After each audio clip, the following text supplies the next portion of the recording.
pairing already. We'll have to wait and see. So we'll talk to Bill today. Josh Furlong covers the University of Utah for KSL. He's our guest after Bill rolls by. Every Monday throughout the course of college football seasons, we bring you Coach Witt's press conference. And since we were off yesterday, we'll bring you some sound from Kyle Whittingham today talking about the SUU win. A couple of unfortunate injury updates, and then a look ahead to the Baylor Bears coming up, a non-conference game, even though it is a Big 12 foe. So we'll play some Coach Witt sound coming up, and then more Utah football with Scott Mitchell, one of the best to ever do it up at the U, and a member of our broadcast team. We'll bring Scott in today on this Tuesday afternoon. And then RSL was able to get all 3 points at home against the New England Revolution. Now a little bit of a break before we see the lads back at it. Jason Christ will stop by today for a little RSL conversation. It is week 1 of pro football. The NFL gets going coming up, so we have a lot to do on this show. Utah handles their business week 1, as does BYU and Utah State. We'll talk some local and national college football on the program today on this Tuesday afternoon. So, Bill Riley, Josh Furlong, little Coach Witt sound today, Scott Mitchell, Jason Christ, me, Spence Checketts, all of you, the great listeners, and that guy, Porter Larson. After week 1 in the books, now Utah 1-0, and I thought over the course of 5 days, week 1 of college football really brought us a lot of pretty exciting storylines. Yeah, man, obviously week 1 of college football, always, in my opinion, a lot of fun. I spent too many hours, I think, staring at a television screen this weekend, and a lot to be excited about, both if you're a Utah fan or if you're just a college football fan. The storylines, the excitement around college football. We can talk about the expanded college football playoff. And Spence, I think that expanded college football playoff is going to change the way that folks kind of go about the season as far as following their team, following their conference. And I think it's going to be a lot of fun. And we got off to, as you mentioned, what was a pretty good start. Yes, indeed. So a lot to do on this Tuesday afternoon. Our first guest right out of the gates will be the voice of the Utes, Bill Riley. But before we get to Bill, courtesy of our good friends, your good friends too, at Beer Bar right downtown Salt Lake City, Utah. It is time now for your opening tip.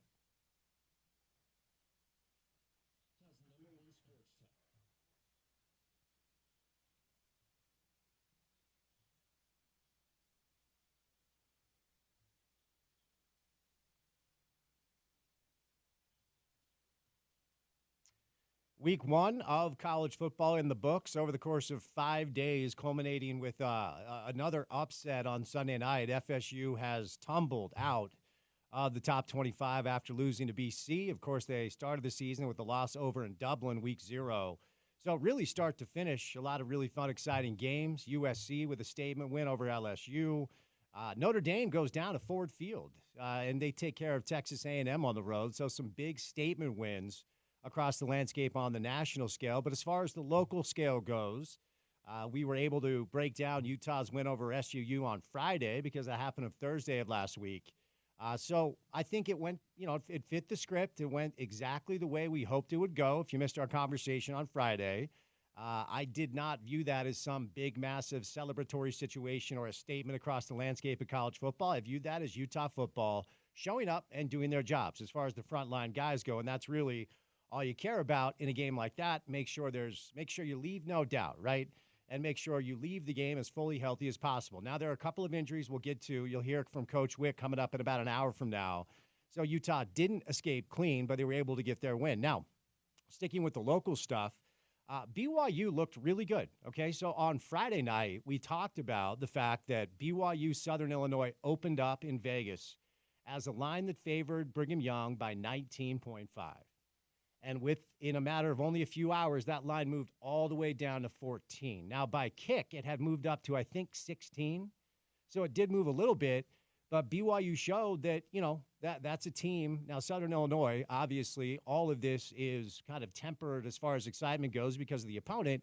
But in a game that essentially you're favored by 2 touchdowns, and you go smoke the other team and leave no doubt, and it does look like that maybe you do have a quarterback, and maybe you have had a quarterback all along. You just haven't decided to say anything about it, because I thought Jake Retzlaff was really good. He threw for 348, had 3 touchdowns, And last year, Jake went 0-4 as a starter, and the main reason so many people were worried about him this year was it wasn't just interceptions, it wasn't just turnovers, it was bad mistakes and bad decisions almost every time he took the field.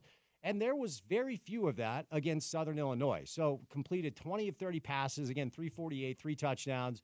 L.J. Martin is healthy. Hinckley Rapati, their backup running back, look really good. And they've got a serious weapon in Chase Roberts and this JoJo Phillips kid who's a freshman. They've got a lot of good wide receivers. Side note, little non sequitur, thoughts to Jay Hill, his wife Sarah, and their family as a result of a pretty scary situation that took place prior to the game. Jay with a heart attack. He did go to the hospital and have a procedure and then went to the game. So there you go. Obviously nothing funny about that, hoping that he's doing all right. So BYU handles their business as well, just like Utah did.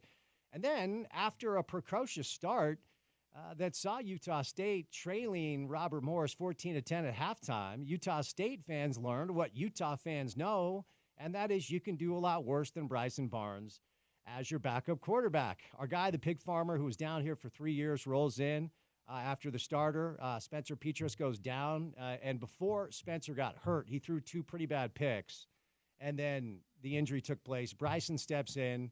11 of 21, 198, a couple of touchdowns. He ran for a 63-yard touchdown, and Utah State left no doubt. So there you go. Utah State gets the win. BYU gets the win. Utah gets the win. And now it gets real. And now it gets, a little bit more telling. So I referenced USC in a statement win. At least I thought it was.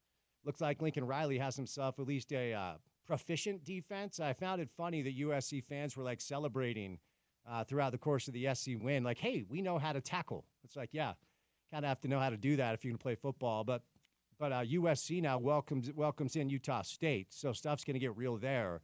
That game is opened up as USC minus 28.5, so USC is a healthy favorite there.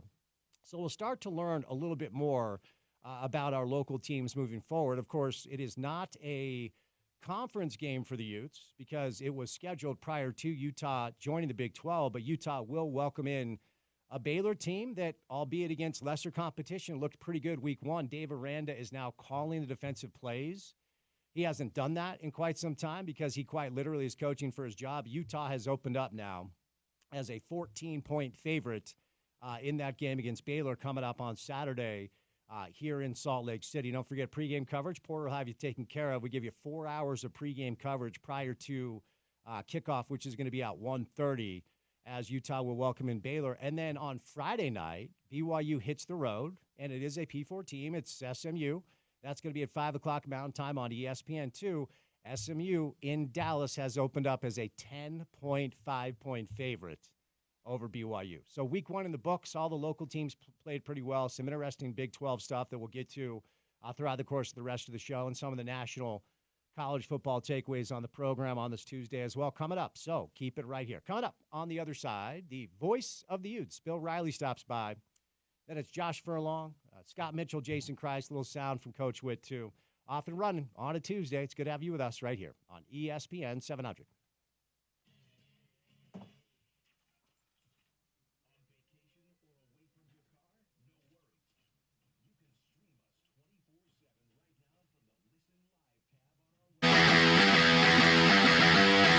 Jordan Noyes kicks it off. It's a high end-over-end kick. Backpedaling and taking it. K.D. Nixon 2 yards deep into the end zone. Nixon trying to get to the outside. Breaks a tackle, and then he's tripped up at about the 17.5-yard line. University of Utah covering that well, and it was Hayden Fury, the backup linebacker, that made the tackle. So USC will begin things with about an 83-yard field in front of them. And Scott, the guy we'll keep an eye on tonight, wears number 15. His name is Drake London, and he's the best wide receiver in the Pac-12, maybe the best wide receiver in college football. Yeah, and I think USC will come out and try to just get quick passes, let athletes go on athletes, and just say our athletes are better. But yeah, Drake London is going to be a challenge for Utah tonight. It'll be interesting to see how Utah handles it. Keaton Slovis brings out the offense, 1st and 10 from his own 17-yard line. Keontae Ingram in the backfield with him, a 3-wide look here on 1st down, a play-action pass. Pocket collapses, Slovis throwing to the outside. It's caught at the 30-yard line by Drake London. His 49th catch of the year, 17, making a 13-yard gain on first down. The pass rush was there. It didn't quite get home, and he completes the first pass of the game. Yeah, and they're kind of getting to Slovis quickly, but that's just too easy of a throw. It's one-on-one here, and then Drake London won that one-on-one. First and 10 at the 30-yard line. Turn and a give and a play-action roll. Firing to the outside. Flanker screen. That's Bryant. He's got it to the 40 and cut down at the 43-yard line. Gary Bryant. Freshman who's having a terrific freshman year. They're going to go with some tempo now with USC. That's a 13-yard gain and another first down. And USC off to a good start throwing the football. Yeah, I mean, they go 20 yards here, 40 yards in a quick turnaround here. But those bubble screens, that's what was a problem for Utah last year in Salt Lake City, and they didn't handle it well on this first play. Trips to the left-hand side, a tight end and a tailback of the ball game. Utah with a 4-man down front, 5 now at the line of scrimmage for Utah. Slovis operates out of the shotgun. Keaton Slovis brings Drake London to the inside in the left slot. They hand it to Ingram. Ingram bounces to the outside, tripped up and taken down as he picks up a yard. That was Devin Lloyd shooting the gap and grabbing Keontae Ingram around the ankle for a 1-yard gain, 2nd down and 9 coming up. Yeah, and good to see from Devin playing downhill and making a tackle there in open field. It's hard to do, and these athletes at USC, they're going to test you all night long. Keontae Ingram sounds familiar. He ran for over 100 yards and a touchdown against Utah in the Alamo Bowl a couple of years ago, playing for Texas. Slovis going to change the play at the line of scrimmage now. He sees what he likes in the Utah defense. Now they shift around. Slovis on 2nd down and 9, hands it again to Ingram straight up the middle. Keontae Ingram second level to the Utah 49-yard line. It'll be a gain of about 6 yards, maybe 7. It'll be 3rd down and 2 coming up here for USC. Yeah, and this is the money down. It did, no question, money down, but an interesting play there. Utah had everyone lined up on their right side, and then USC changed the play, and then Utah went away from it, and they ran right into where all the other players would have been. They should have stayed where they were. So 3rd down and 3 here, first 3rd down of the evening. Utah crowding the box. Slovis takes and gives on the fly sweep to Drake London, who's got first down yardage at the 45. He needed 3. He picked up 5. They do a little bit of everything with Drake London. That's a gain and a first down for USC to the Utah 45-yard line. Yeah, it's like a jet sweep without the jet part. He just kind of at the snap just takes it. And really all it is a normal sweep play to the outside, well blocked, well executed. Kind of a Cessna sweep more than a jet sweep right there. So 1st down and 10 USC as they have the ball on the opening drive. 12:24 to play here in the first quarter. 1st and 10 from the Utah 45-yard line. 4 wide look now for Slovis. Brings the receiver in tight, hands it again, this time to Ingram. Stacked up at the line of scrimmage and driven back Keontae Ingram. They tried to spread Utah out that time, and Utah was ready, a 1-yard gain. Tackle right up in front by Devin Kaufusi. Yeah, and Utah is really stout against the run. You know, you still have to honor that run, even though USC is going to throw the ball a lot. 2nd down and 9. They empty the backfield now. Keaton Slovis stands by himself with a 5-wide look from the Utah 44. Now he changes the play with 15 on the play clock. Utah with 7 at the line of scrimmage. Now they dump out of it. Blitz off the edge, thrown to the outside. They've got London, and he'll be wrapped up and taken down for no gain at the 44-yard line. That was a great read on the outside. Who was that, Fabian Marks? Yeah, it was. Fabian had the initial. He nearly got to that football before London did. Yeah, and this is something clearly Utah's worked on. They knew USC was going to try this. Great execution. You got to be aggressive on that play, and the corners and the linebackers did a great job. 3rd down and 9 from the Utah 44. Utah showing pressure. Here come the safeties. Hand off now. A batted ball at the line of scrimmage. It's knocked down. Is it a live football? Nope. They'll say incomplete. Hawati Pututau got his hand up and knocked that ball down. Actually, it was Mika Tafua that got his hand on that ball and knocked it down, and that'll bring up.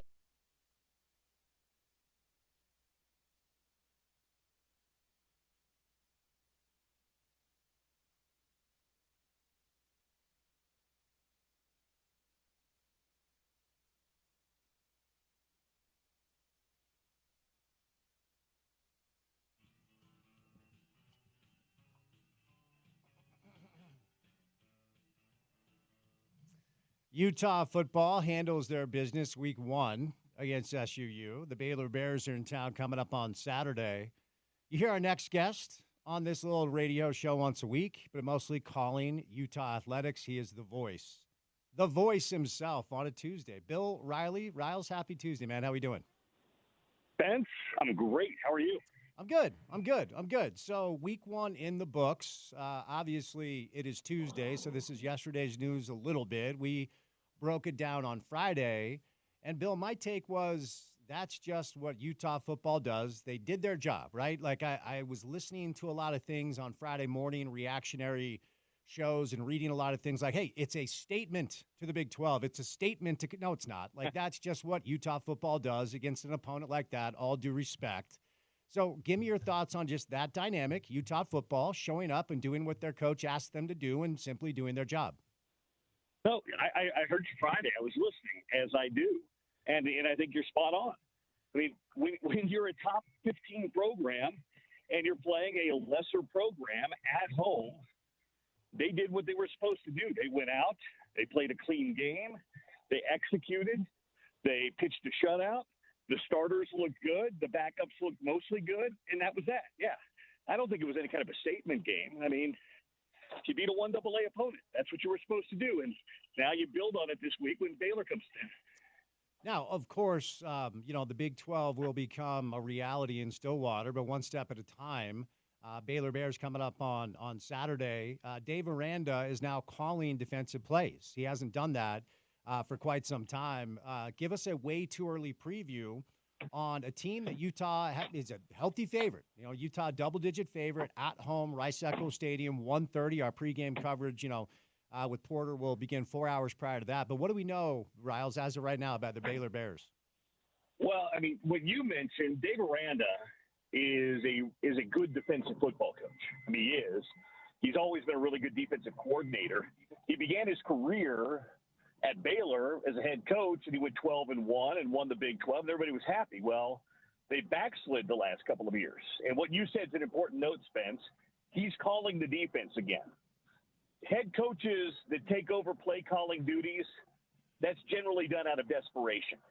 He's doing that because he figures he knows his defense.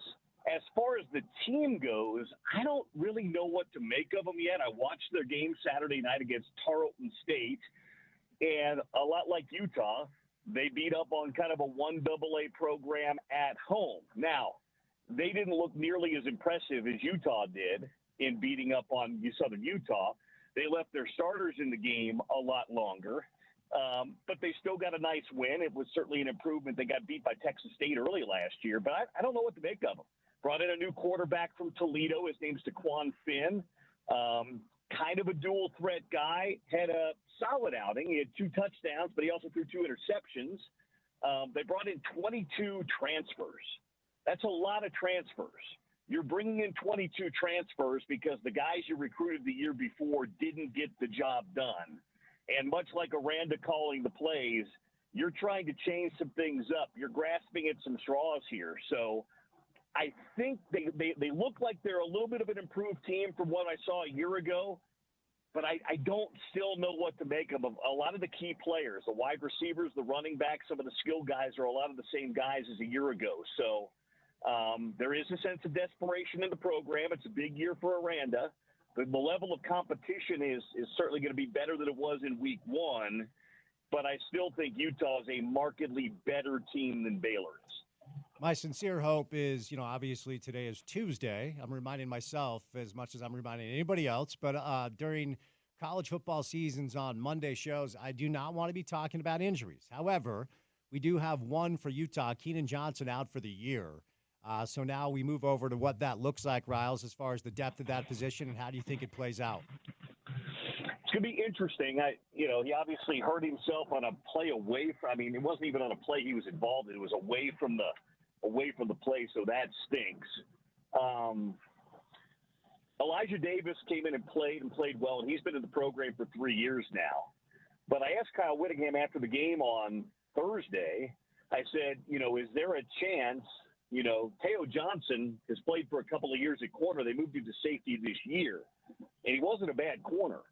Is there a chance you could move Teo Johnson back to corner? And Kyle said, well, there's definitely a chance to do that. I'm going to talk to him tonight on the coach's show and kind of get the feel for that. I think they feel really good about Zemiah Vaughn and Smith Snowden. But do you go with Elijah Davis and kind of keep Teo Johnson at the safety spot, or do you move Teo back over because he's such a good athlete? It'll be interesting to see how they handle it. The other injury was to Aliki Biabahi. It's not a season-ending injury. We'll be out, I guess it sounds like, for a little while. but they're so deep in that defensive line that I'm not going to say you're not going to miss a Leaky, but they've got some really good guys. The corner spot's an interesting one. They've got some flexibility there, but I'm very curious to see which direction they go in. So, of course, it's on brand for Utah football for all of us to be talking about Mekhi Bernard and all of us to be talking about Jalen Glover and Mike Mitchell, and then Dijon Stanley kind of steals the show. 9 touches all of last year. He had 9 on Thursday, including those 2 touchdown grabs. Are we going to be seeing more of this kid? What do you think? They had a small package of about 15 plays for him. I would say that he took good advantage of that opportunity. And as Kyle said in the postgame show Thursday, they're going to probably wouldn't be surprised if Andy didn't expand that just a little bit. That kid there was something different about him. And he catches the ball really well, Spence, as we saw. He runs really hard. And, it's kind of what I thought they would do with Mekhi Bernard for a couple of years, because Mekhi was such a good running back, but he was such a good wide receiver, too. It's almost like that Deebo Samuel role that Kyle Shanahan, is Deebo Samuel a receiver, or is he a running back? Is he a return guy? He's kind of a little bit of all of it. And the sense I get just listening to Kyle talk after the game the other night was they're not going to kind of pin a label or a title or a position on Dijon Stanley. I think they're just going to find ways to get him the football because obviously I'm going to guess more opponents are going to be ready for the wheel route. I'm going to guess he's not going to run free up the sideline as he did against SUU a lot. But that kid's clearly got a little something to his game. So I would be surprised if his role doesn't expand just a little bit. So you hear this often when it comes to week 0 or week 1, when P4 teams play 1AA FCS schools or whatever, and that is the play calling was very vanilla. We don't want to show our hands. And you reference the wheel routes, and you're just like, dude, figure it out. But Florida State couldn't figure it out against BC. I mean, it wasn't just SUU. So as far as where, your standpoint as somebody who knows the program intricately, what's fair to say about the play calling? Vanilla, did they show much at all? I mean, again, you hear it from all these programs, but it was SUU. The schedule gets more difficult. Was that play calling, vanilla as far as the description goes, Bill? I don't think they got – I'll put it this way. I don't think they got exotic with the play calling, Spence, but I think they showed a lot. Does that make sense? Sure. I don't think that they called a lot of super diverse plays, but I think in the plays that they called, they showed a lot, and they got the ball spread around. Caleb Lohner, Brant Keithy, Dijon Stanley, Mekhi Bernard, Dorian Singer, Money Parks. I don't think Andy went super deep into the book, but what he did do was get a lot of guys involved. And I think what he showed you was we didn't go deep in the book, but we've got a lot of guys that can make plays for this football team. And that's one thing. And then the next component is as these games get bigger, you're going to add more to the play calling. So, again, I don't think they got super exotic, but what they showed was a lot of versatility. So, I was watching Clemson get their doors blown off by Georgia. And, it's interesting because you look at the recruiting composite rankings. Clemson still ranks as one of the, top 5 to 10 schools year in. They're still recruiting talent, and this is not a transfer portal conversation.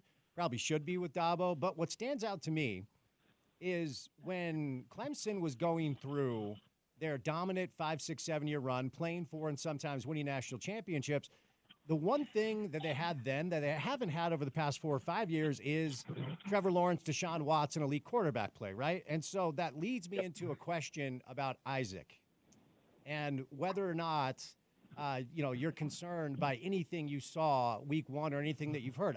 This is observation, not conclusion time for college football, but Cam will go away at some point. And as a result of the announcement, it's clear that Kyle and Andy and everybody believes that Isaac is the future. And for Utah football to continue this 5, 6, 7-year great dominant dynasty-type run winning conference championships like Clemson, they're going to have an elite quarterback or they're going to run the risk of falling back to the middle of the pack. That's just how this thing works. So no part of me is concerned about anything that you see the first time Isaac Wilson played against college players, no matter what level it is. But what's the feel about how Isaac was able to bounce back after a couple of early mistakes? Oh, I'm not, from a personal standpoint. Scott and I talked a little bit about this off the air. I'm not concerned about that game in particular, just because, I mean, he is 18. He graduated early. He came to the program, and he's looked really good in fall camp and in practice. But, man, even against SUU, game speed is just different. And that was just the first time he stepped on the field. He mentioned it.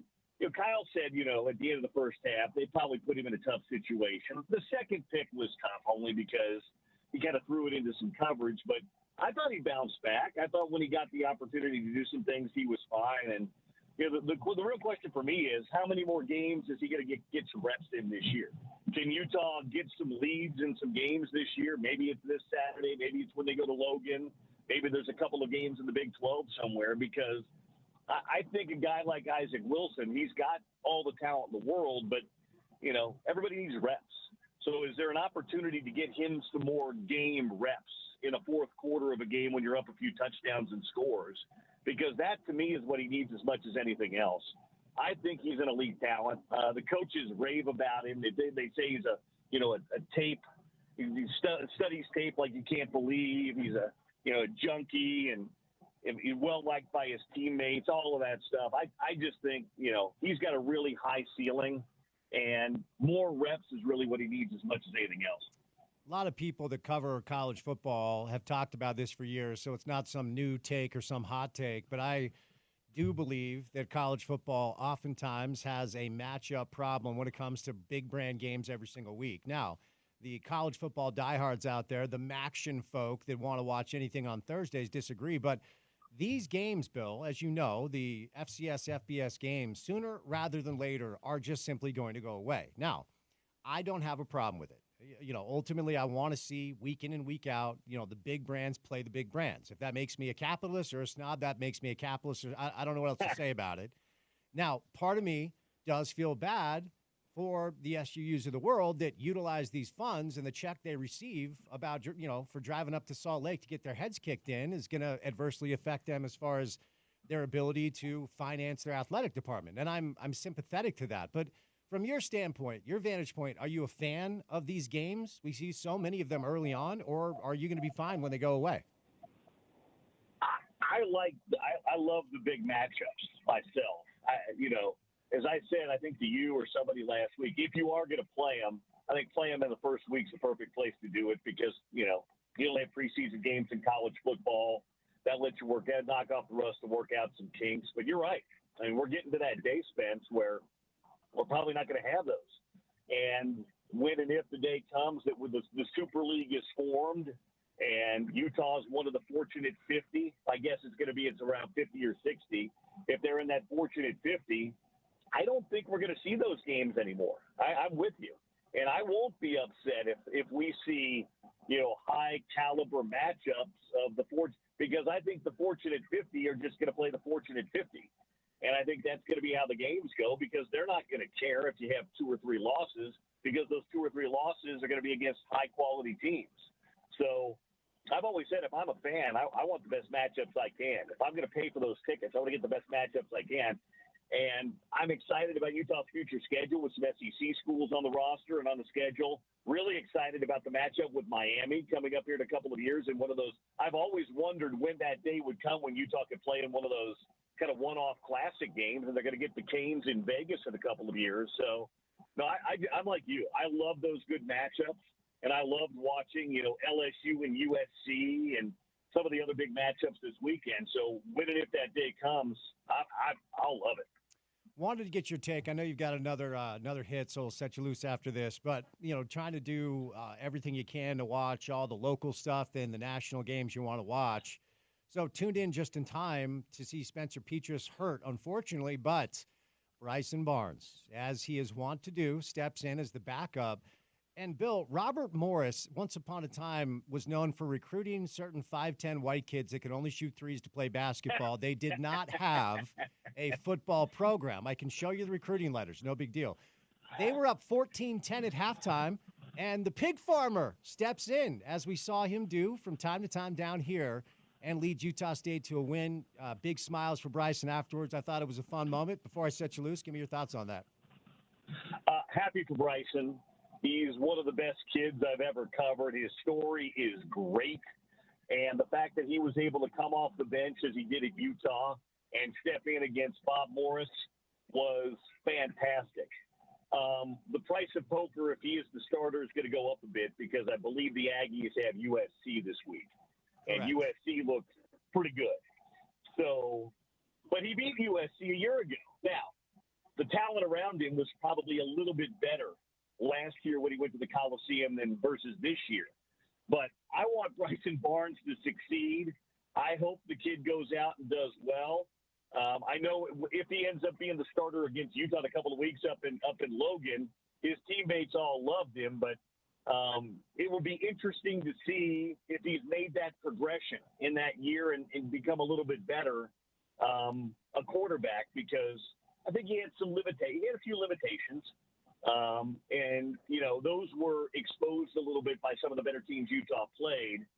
But, man, that kid, he just is a gamer. And watching him run, what did he run for, like a 60-yard touchdown, untouched for a touchdown? It reminded me of a couple of those plays that he had last year, like against USC, where he just kind of put his legs into action. And he's just one of those kids that's going to do whatever it takes to win a football game. So I'm really happy for him. I'm not sure when the Petraeus kid comes back, but I'm happy for Bryson. That's great. All right, Riles, no, you got to bounce. Great job on the call last week, and have a great call Saturday against Baylor, okay? Thanks, Ben. See you Saturday. All right, Bill Riley, voice of the Utes, on the call, of course, for us here on the station for a long, long time, and that continues against Baylor coming up on Saturday. Prior to Bill, you're going to hear that guy who produces this show but hosts our Utah pregame show. And I tuned into the Utah pregame. You had a really dynamite guest for your final segment before you threw it over to Bill. That was entertaining. That was a lot of fun. Yeah. Who was that? Who was that? Big name in the market here. Yeah, massive. Top show in the market, actually. Yeah, I mean, some say top show in the Western United States. That's not for me to say. That's for others to say. Who was that? Big shout out to you, of course, for stopping by. It was fun. Rojo stopped by. Jordan Wynn stopped by. So it was a good time. It was a good time at our tailgate. Come on up to our tailgate coming up on Saturday. We'll have passes to give away all week. We had food from Wingers. We had craft cocktails from Clearwater Distilling. Porter was there with his rotating cast of characters for Utah pregame. I showed up. Not a big deal. Do we have any pregame guests dialed in for Saturday yet? It's going to be, and this is going to be a case throughout the season. Isaac has a set schedule. He's going to join me for like 8 of these games. So Isaac Wilson or Isaac Asiata. Oh, Big Ike. Okay. And in between, we're going to get Jordan Wynn. We're going to get Robert Johnson. We're going to get the folks you're used to. This Saturday, looking like old Jay Wynn's going to be joining us bright and early. It's going to be 9:30, so we'll just be casually waking up, hanging out, drinking coffee with you, and getting you ready for some football. 9:30. So do you have your people contact my people to see if I'm available to stop by? Well, this is getting complicated because you're my people. Right. Who's your people? I have an assistant, but you do? The worst one. Who's that? I don't want to get into it. Okay, well, you're my people, so why don't you ask yourself if I can stop by Saturday for the final hit? I'll do it again. Okay. Deal? Yeah, I'll reach out to your people, which is me. That's you. They'll reach out to Yeah, that's a problem. We'll figure it out. I realized as I was saying that was going to be complicated. So big weekend ahead in the Big 12 after kind of just a soft landing spot for most schools outside of West Virginia. We'll get to that later. Friday night, BYU SMU in Dallas. That's 5 o'clock Mountain Time on ESPN2. And then Saturday, you'll start things off with a kind of a sneaky big one down in Stillwater. So OK State welcomes in Arkansas. OK State is a 7.5-point favorite, but a non-con win over an SEC team for the Big 12 would be great. The Big 12 non-con stuff was an awesome week 1. K-State on the road against Tulane. They're a 10-point favorite. Cincinnati welcomes in Pitt. They're a 2-point favorite there. Rivalry game week 2 style, Iowa State and Iowa. Iowa has a 2.5-point cushion there. West Virginia, after the loss against Penn State, welcomes in Albany. UCF will welcome in Sam Houston. Kansas on the road against Illinois. Big one in Lincoln. Colorado will travel to Lincoln, Nebraska They took care of the Cornhuskers in Boulder last year. We'll see what they can do on the road. Then a couple of the later games feature Houston, Oklahoma. Should be a good one there. LIU, TCU, Northern Arizona, Texas Tech, Washington State. And then the late game once again, Mississippi State travels to Tempe to take on ASU, and ASU is getting 6 in the hook there. So big weekend ahead in Big 12 football after a fun week 1 of college football. All right, coming up on the other side, we'll welcome in Josh Furlong, covers the University of Utah for KSL. Let's hear from Coach Witt, who addressed the media yesterday. We usually bring that back on Mondays, but we were off for Labor Day yesterday. Hopefully you guys were as well. Then it's Scott Mitchell and Jason Christ. Busy show on this Tuesday. Keep it right here on ESPN 700.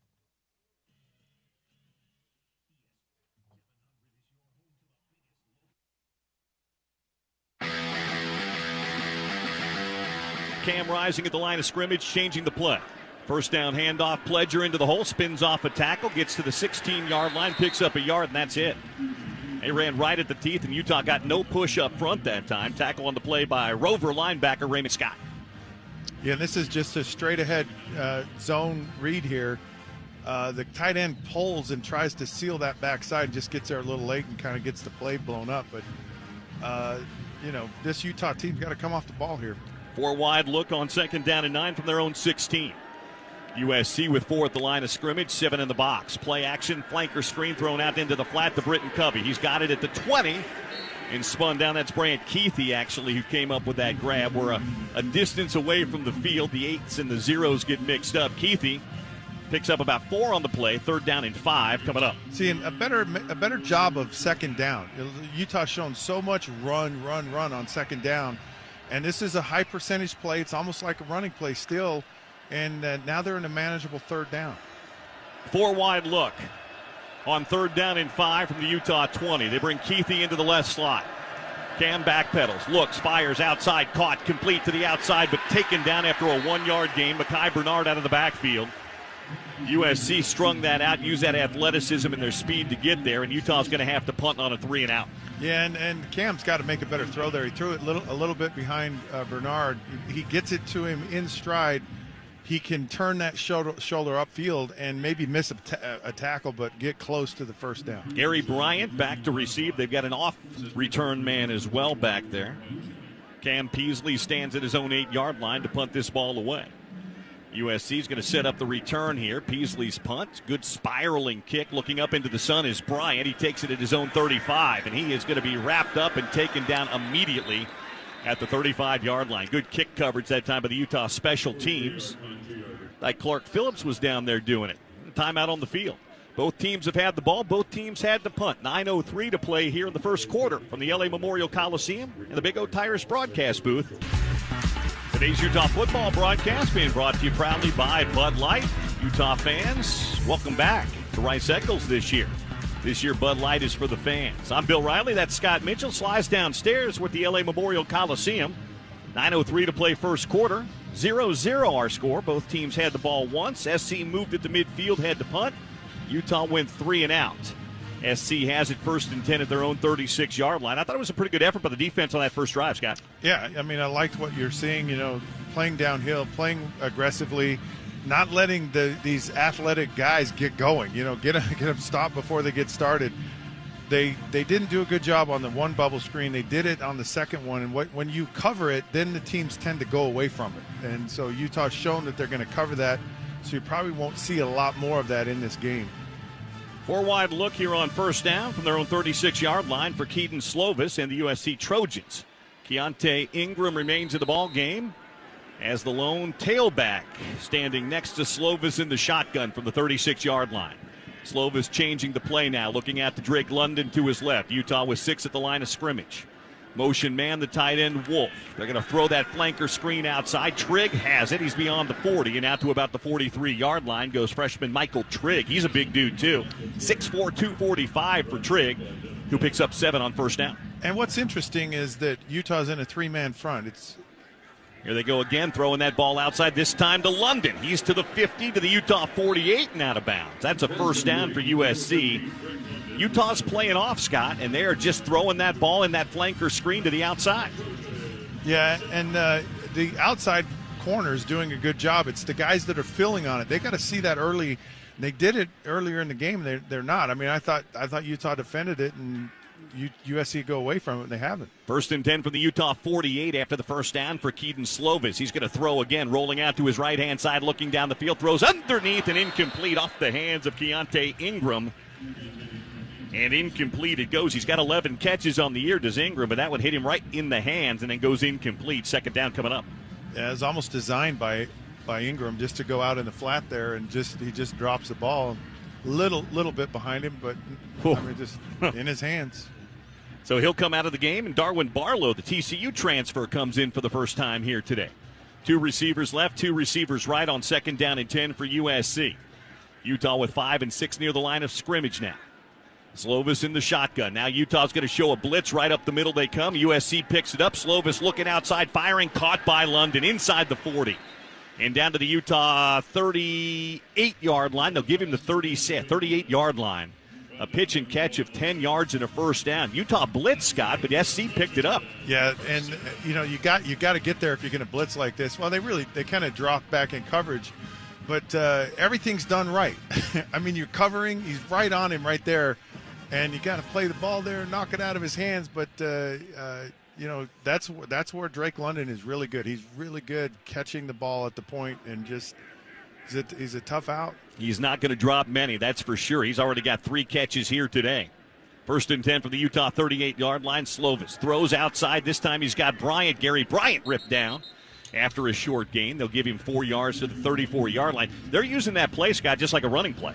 Yeah, and again, this is not really that complicated. USC says, we've got great athletes. We're just going to get the ball in their hand. And, I mean, they've thrown this bubble screen like 4 times in a row on the left. And I think what they're doing is they're looking at which corner has a harder job or is not as good at covering the screen. And if Clark Phillips is away from that, he showed an ability to do it. But down here at the bottom, Utah's not done as good a job.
You think you could beat me at tennis? Do you think if you and I went and played, let's say, now don't laugh like that. You don't know my game.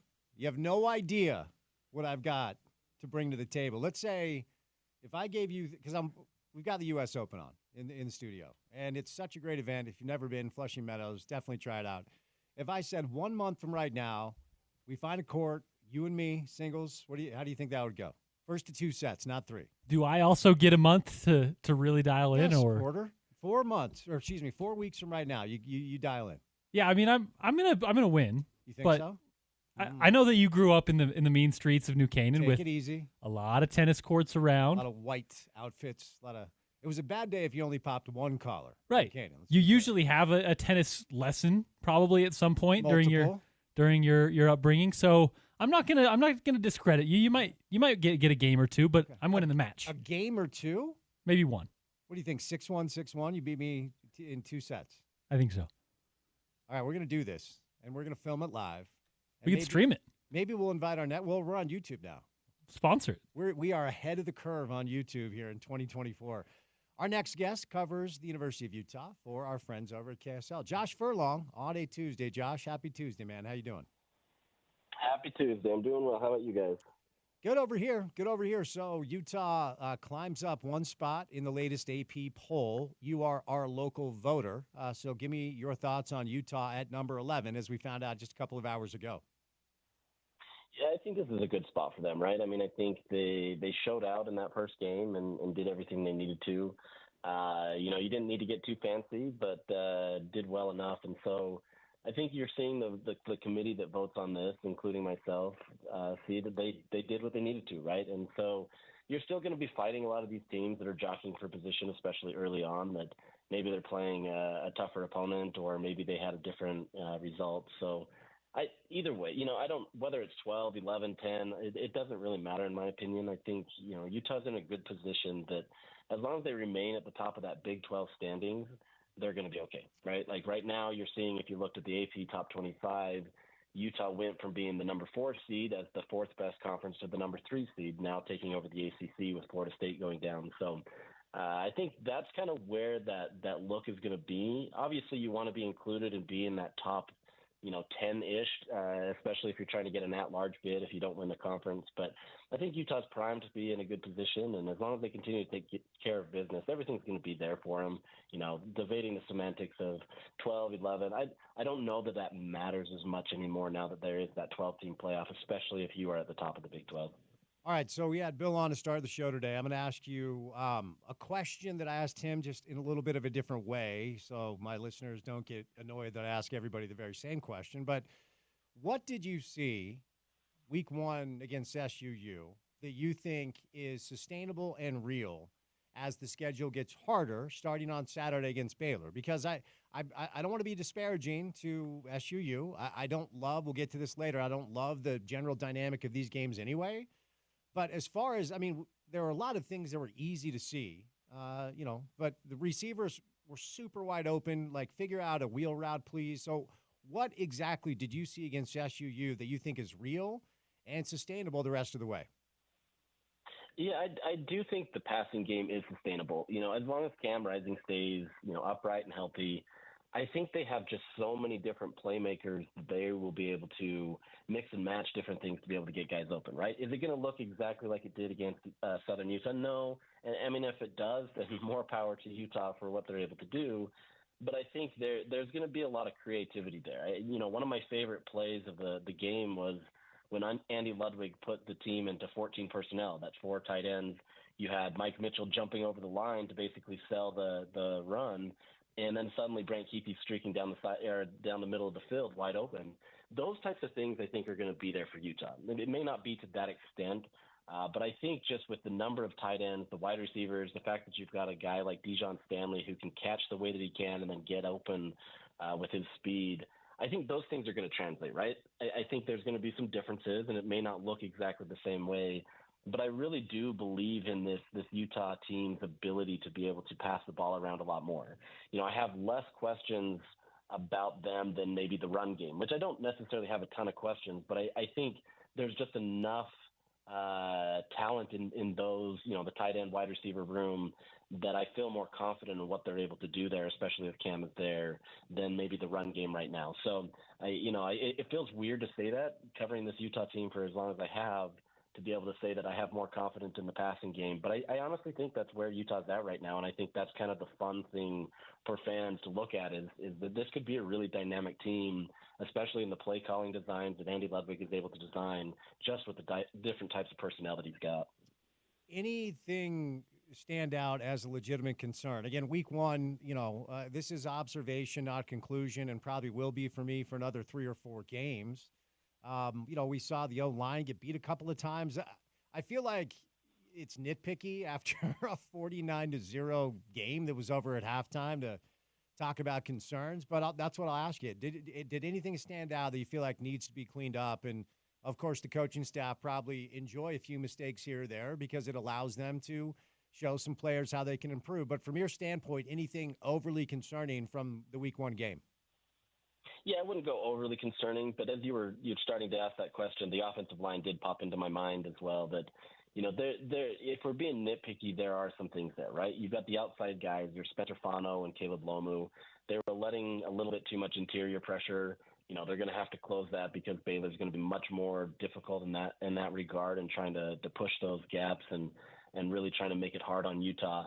That, to me, right now is maybe my biggest concern looking at this team. I don't think that's a big thing. I think they're also going up against guys that are honestly just smaller. And going up against smaller guys isn't always the easiest because they can be quicker. The leverage there is different. And so I don't know that it's a huge problem, but you're definitely going to want to see that cleaned up. If that continues against Baylor or Utah State and all these different things, yeah, then you have to be concerned, right? You got to be concerned for Cam's health. You got to be concerned for the run game. The passing game obviously as well, because that just means Cam's going to have to get the ball out of there faster. But by and large, like you said, I mean, this is a blowout. There wasn't any real worry. Yes, Cam took that first hit of the game, and I think that sent Rice-Eccles Stadium a little bit back, and everybody puckered up a little bit as they worried about Cam's health. But I think this is an offense that's fine. The defense obviously pitched a shutout, so there's not really much to be concerned about there.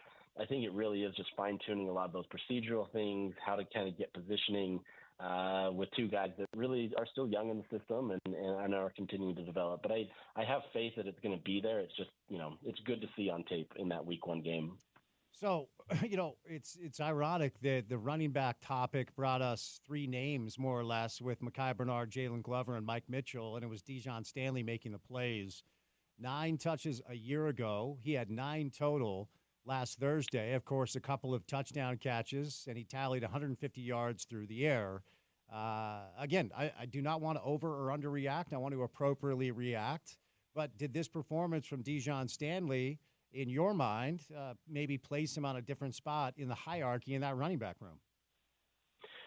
Maybe a little bit. I think it's more kind of the packages that are available to him.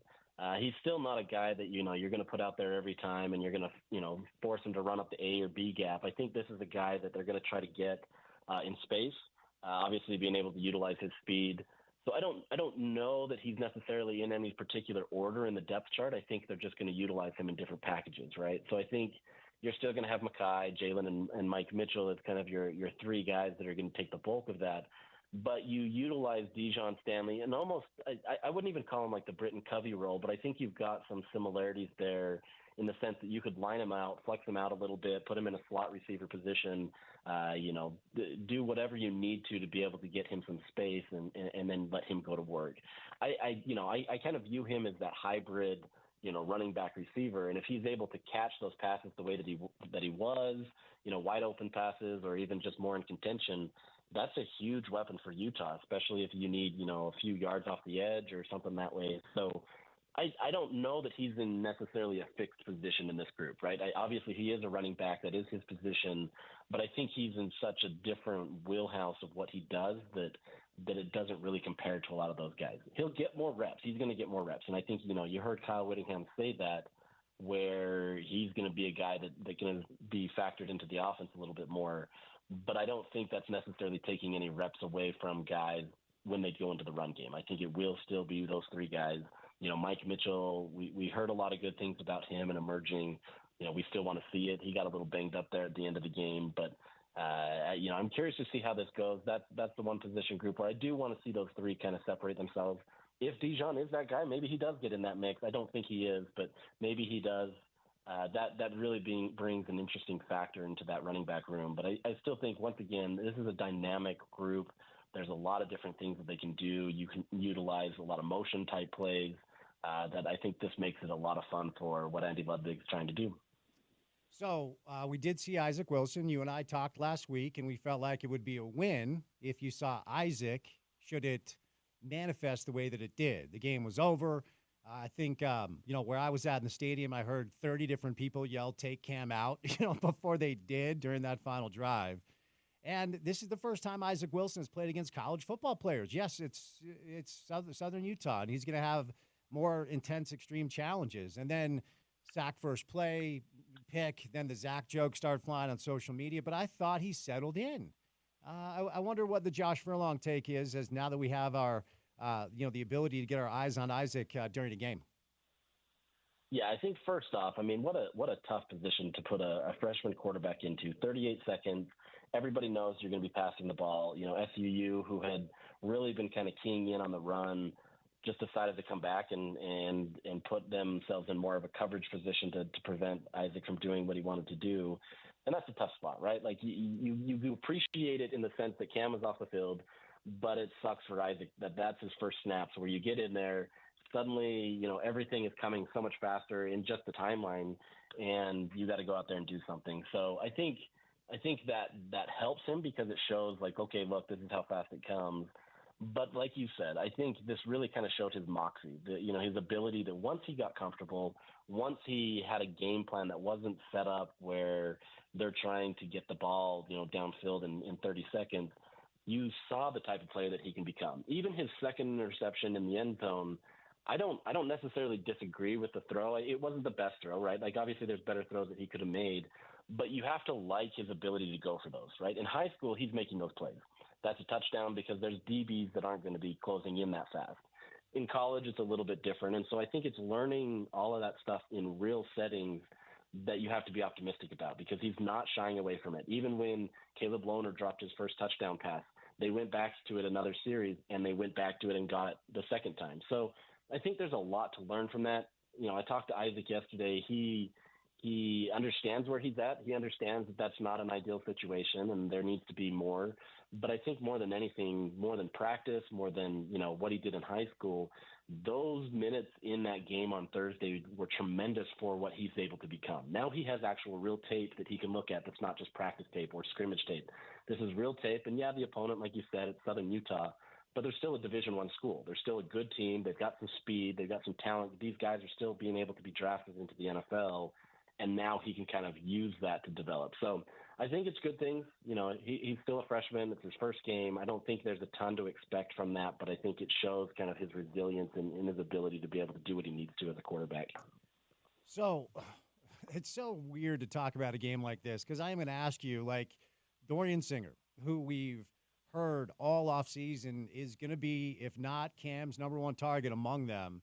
2 catches, 31 yards. I think a lot of people were hoping to see maybe a little bit more from Dorian. What are your thoughts there, even though it is, week 1 against SUU in a game that you won by 50?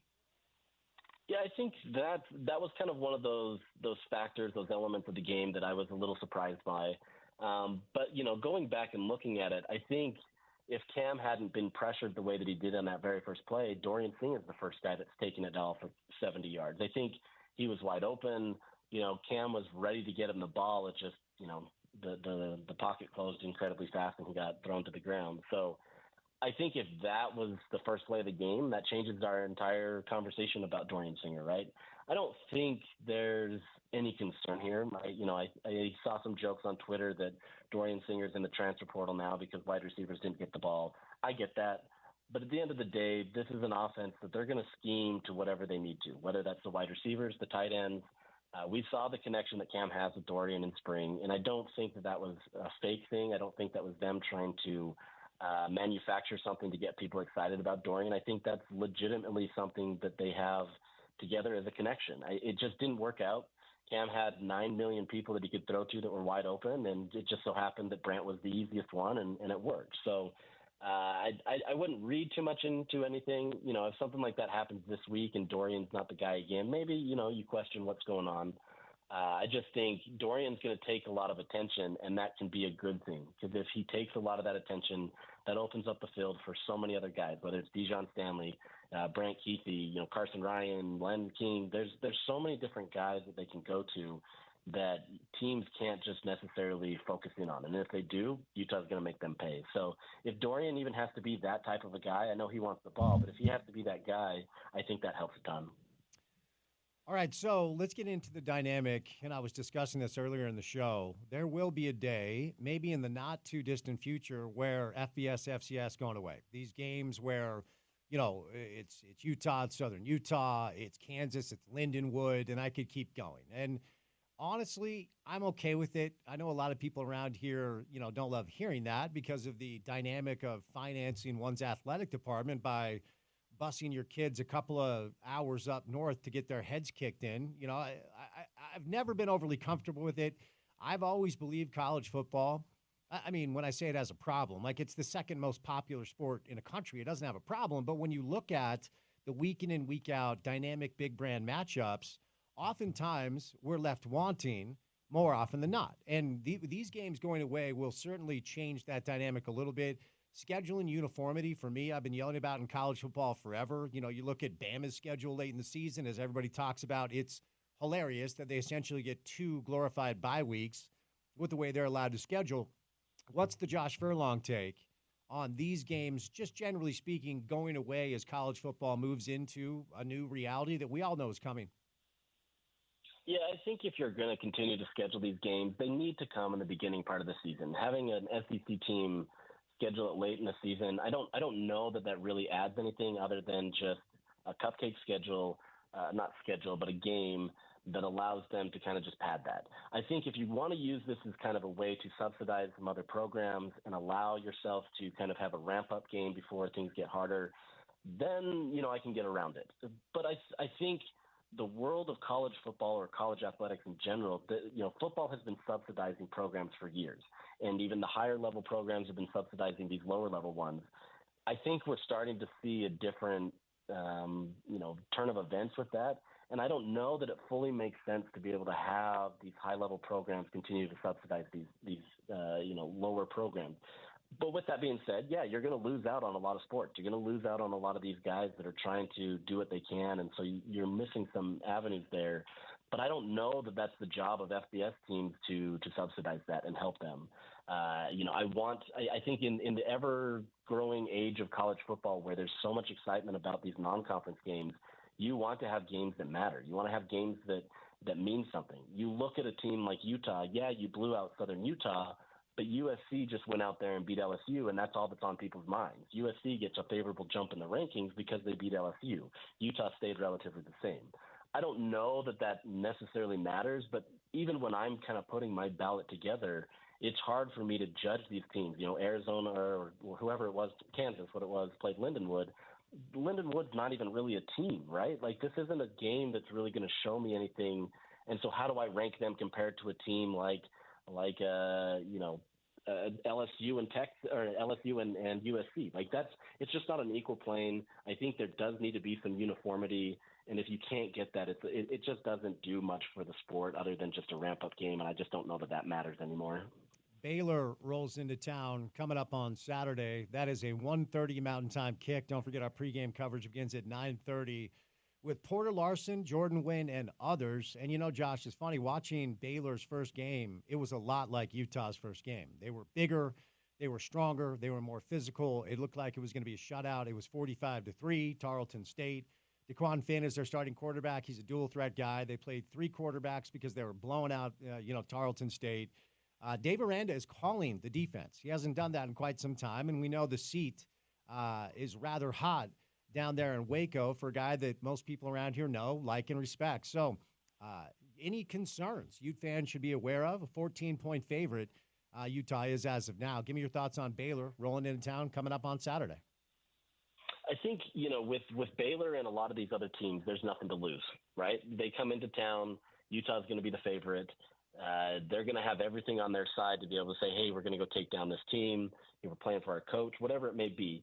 Those types of teams, especially in the position that Utah's in, become very dangerous because, if you mess up or do something, they're going to capitalize, right? They're expected to come into there to lose. And so everybody's going to expect them to come in, not really perform up to that level, especially as, a 2-touchdown underdog.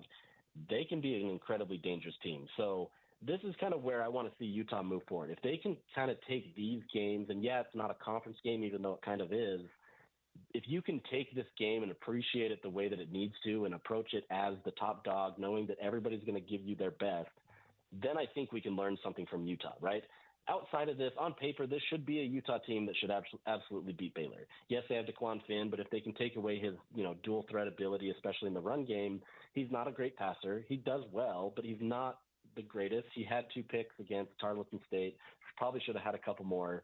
This is a team that Utah should be able to beat, especially early on in the season. I actually think Baylor could be better at the end of the year. I just don't know that they have the pieces together yet. So to me, that's kind of my focus, is if Utah really wants to be this top-tier team, they want to be the leader of the Big 12, they have to approach this game in a way where you're not even going to give them any sort of momentum, give them any reason to believe in themselves.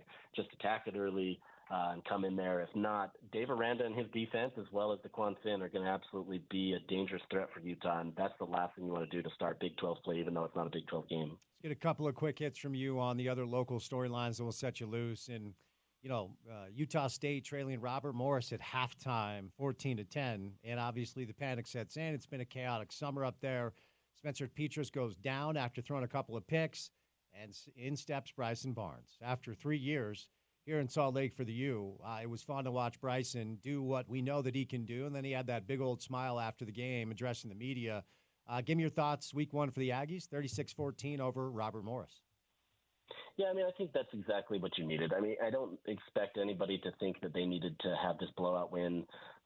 You faced some early adversity. Bryson Barnes came in there and helped you like he has done at Utah. I think this is a team that's going to have to show individual resolve in each game, right? Like there's going to be a lot of things where things could break down quickly. You've got a new head coach. You've got now Bryson Barnes presumably starting against USC. I think this is a team that is going to have a lot going for it, but a lot going against it, and it's a matter of how they can fight it. But, what we've seen with Bryson, he's a guy that is always up for the challenge, even if he may not be the best quarterback out there. I actually think he's a great quarterback, and I think he fits Utah State model more than he does the Utah model. But what a story it would be is if he goes to L.A. and beats the Trojans again, especially after that dynamic win against LSU. So I think it's fun. I'm rooting for him. I think it would be a fun opportunity to be able to see him do well, especially going to a new place where maybe he can kind of rejuvenate things a little bit and get his career continually going. Finally, BYU, the game settled at 16.5, I think, but it opened up. BYU was almost a 3-touchdown favorite. I believe it opened up at 19-5, went all the way down to 14 pretty quick, and then settled, I think, 16-5 before the game. I was told a couple of weeks ago it was going to be Jake Retzlaff, and it was.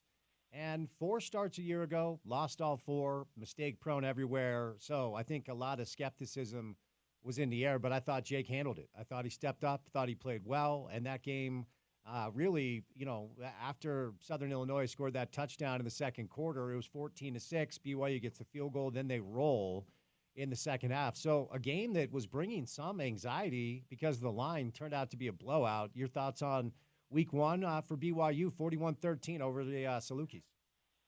Yeah, I think it's a great showing for BYU. Especially given the amount of noise that was surrounding the program and just not being able to be picked high in the Big 12 and kind of their fading at the end of the season last year, there wasn't a lot of understanding of what this team could be.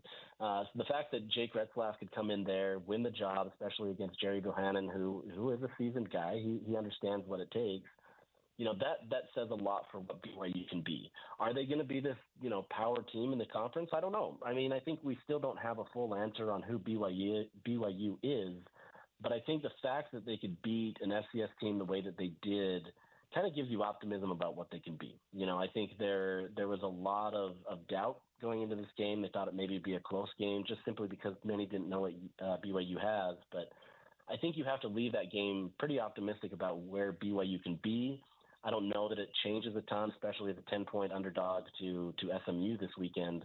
But I think at least it gives you that positive momentum that if they could slowly start chipping away at some of that, maybe they can become a hot team and kind of get things going and help that program out. But by all means, I think this was a good start for BYU. It's still just there's some questions that we have to see, and we'll get it with SMU this week. Josh, thanks for the time, buddy. It's great to have football back. Have a good week, and we'll chat soon. Sound good. Thanks, man. All right, Josh Furlong covers the Utes for KSL. If you're interested in his work, it can be found up on his Twitter page, @JFurKSL is where you find him. All right, want to tell you about my friends at Advanced Window Products. It's Nate Orchard, it's Jake Weber. I say this all the time. When you choose a business, you choose the people that run and work for that business. These are the type of people you want to choose. They're local. It's a great family business. They take care of their customers. Their sales and installation are all in-house, which means there's no middleman markup, so you save a grip of money. They build it, they install it, they guarantee it for life. It's high-efficiency replacement windows and doors, lots of colors to choose from. They offer a lifetime warranty, which is serviced by the local team. That's labor, glass, and parts all included. You can transfer that warranty to the next homeowner if you are selling your home. They have the highest quality custom windows in the state. Save on your energy bill with the custom windows rebate. It's available through Dominion Energy. They've got great financing available, so you can save now and pay later. And you can improve your home's aesthetics with Utah's #1 window replacement company. That's Advanced Window Products. So they have a football special going on right now. If you're in the market for windows right now, give them a call at 801-850-9100. That's 801-850-9100. And they can get the windows to you really quickly because they do it all in-house. But if you anticipate being in the market for windows, maybe as the weather gets a little bit cooler in like November, you should also call them today to get on the schedule so you can save $2,500 off your purchase of 10 windows or more. It's our good friends at Advanced Window Products. The number is 801-850-9100. That's 801-850-9100, 801-850-9100, or online at advancedwindows.com. All right, coming up on the other side, if you missed Coach Witt's presser, we're going to bring that back to you. We still have Jason Christ to join us and Scott Mitchell, so a lot to do on a Tuesday show. Keep it right here on ESPN 700.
Freshman Zamiah Vaughn matched up on Drake London right now. Let's see if they go his way.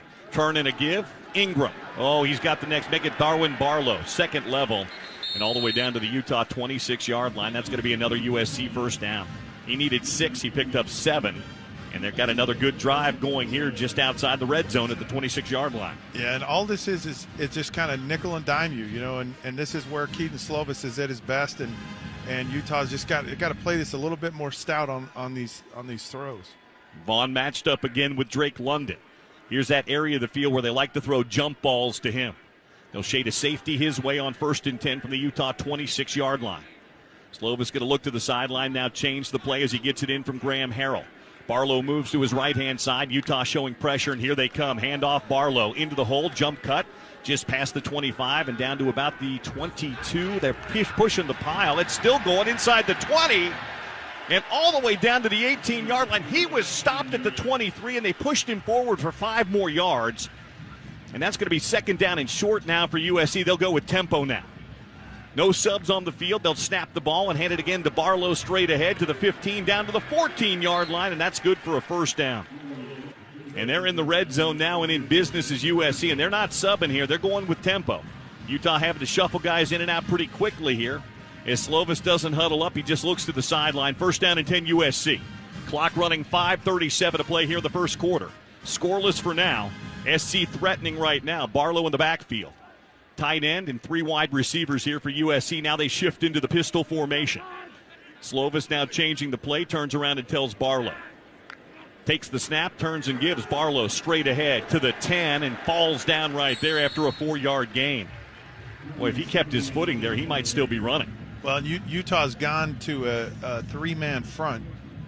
So they're like a 3-3. 3 linemen, 3 linebackers, and they had Devin Lloyd as an end. So it's kind of that. It was kind of what BYU did against Utah early on in the season, and it's kind of designed to, stop the run, but also stop the pass. But it's more susceptible to the run. Keep an eye on the jump ball to London here. First to make it second down for the 10-yard line of Utah. Slovis moves a man in motion across the formation.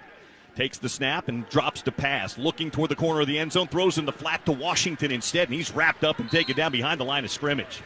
Nephi Sewell from his linebacker spot came up and made the stop on Taj Washington. That's going to bring up third down, and we'll call it about 8. Yeah, great read here. This is it's just a designed kind of screen here out to Washington, but well read and well reacted by Nephi Sewell. Good to see him back healthy again. Trojans are 1 out of 2 on third down here in the first quarter. Clock running at 4:10 to play here in the first quarter today here at the Coliseum. From the Utah 11-yard line, Slovis lines up 3 receivers right and 1 receiver. That's Drake London to the left. They'll shade a safety over to help. Barlow in the backfield. Slovis wants the snap, takes it, backpedals, pumps once, looking, pressure in his face, throws, incomplete, broken up, nearly intercepted by Utah. They were looking for Gary Bryant, and the pressure right up the middle came from Vimahi. Akili Vimahi got right in the face of Keaton Slovis and forced the incompletion. That'll bring out the field goal team here for USC. Yeah, very, very well done up front. I mean, that wasn't a pressure throw there, but a nice job. And of course, Reed also came in and knocked that ball out. Here's a field goal attempt. Parker Lewis hasn't missed this year. He's 9 for 9. This will be a 28-yard field goal inside the left hash. Kick is up, and the kick is good. Parker Lewis can't lose. And that's a field goal. 3:48 to play here in the first quarter. USC leads at 3-0. 12 plays, 53 yards, 5:15 off the clock. The only incompletion for Slovis was on that last pass breakup on third down. He was 5 of 6, but just for 29 yards, Scott.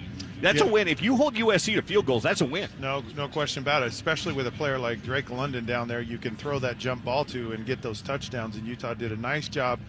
Bend but don't break. Whoa. Kickoff is short and rolling and hopping over the head of Britton Covey into the end zone and out the back of the end zone for a touchback. That was an interesting look by USC. Britton Covey needed to the end zone, untouched by the receiving team. Touchback. Covey needed his shortstop's glove timeout that time. On the field.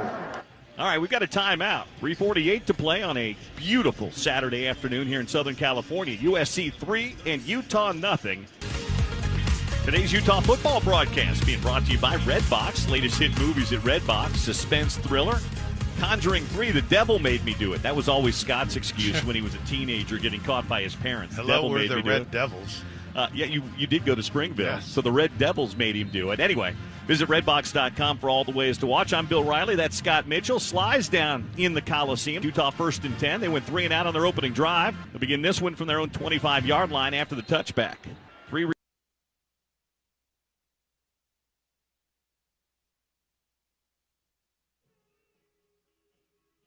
good. How about our guy Fritz advancing to the semifinals of the U.S. Open? 12 seed, just be the 4 seed, Flushing Meadows, as the U.S. Open rolls along. I got to say, as I'm watching my guy Fritz in the studio, he reminds me a little bit of my game. Oh, yeah. Yep. Powerful, serve and volley, keep you on your toes. A lot of range there. Porter basically said he would beat me 6-1, 6-1 if we played tennis. We're not doing a 3-set situation. No? We might just do a 1-set situation, to be honest with you. That's fair. I'll win the 1 set then. I gotta also ask you this question. During the break, commercials playing on the television in the studio as the U.S. Open went to break. And a young lady was smiling very brightly, and she was advertising for a teeth whitening company. And underneath her picture said, I don't know, her name, and then health and wellness influencer. What the hell is that? What is that? That's someone who has an Instagram profile and a lot of followers. And usually they eat yogurt in the morning, and then they work out, and then they do a podcast, and they put it on their Instagram. That's a social media influencer who is now a health and wellness coach. I know someone, and I will not say their name, who recently moved, and I know them. This is not a social media person. I know this person who just recently announced on his Instagram that he's now a life coach. There you go. With no training. He didn't go to school. He didn't take a class. He's just a life coach now. Is that America these days? It is. That's what it is. I don't know if it's like got staying power or like how real it is. But apparently people are making money doing it, and they usually eat yogurt in the morning. So what they read like a health and nutrition blog, and because they're mildly attractive, they just decide that they're an influencer? Is that what it is? Ish. Yeah. I mean, here's the deal. There's levels to this. There are people out there who probably have good insight to give when it comes to life coaching or whatever it may be. There's people out there who have experience in the training field, right? They can train you and get you physically fit. There are people out there who are nutritionists, can be life coaches in that realm. And then, Spence, there are millions.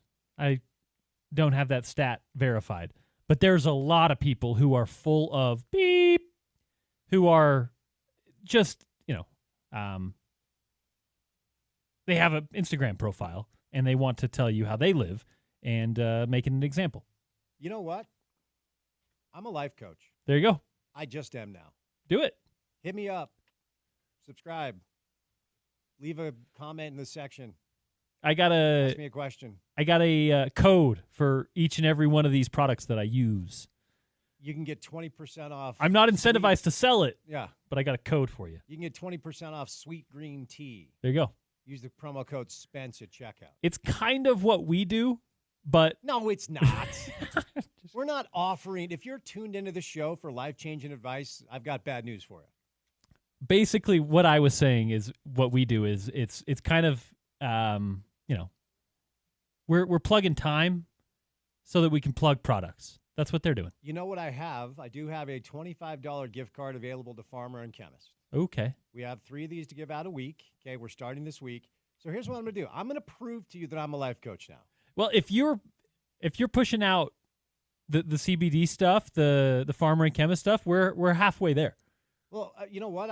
I also I'm a health and wellness influencer now, too. There you go. I just decided. So text in a question.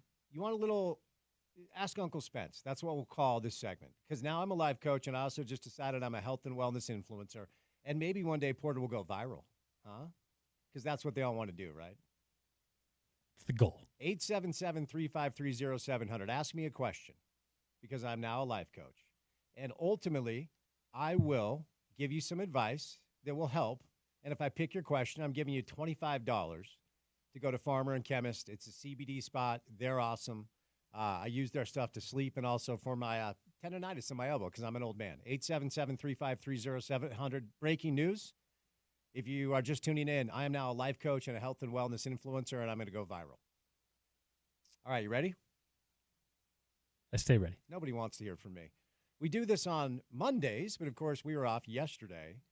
So in case you missed it, here is the head ball coach from the University of Utah, Coach Witt himself.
Yeah, big shout out to BYU defensive coordinator Jay Hill, his wife Sarah, that whole family. Great to see Jay actually at the game after his procedure following his heart attack. Hopefully he's ready to go, and most important thing is that he's healthy to go.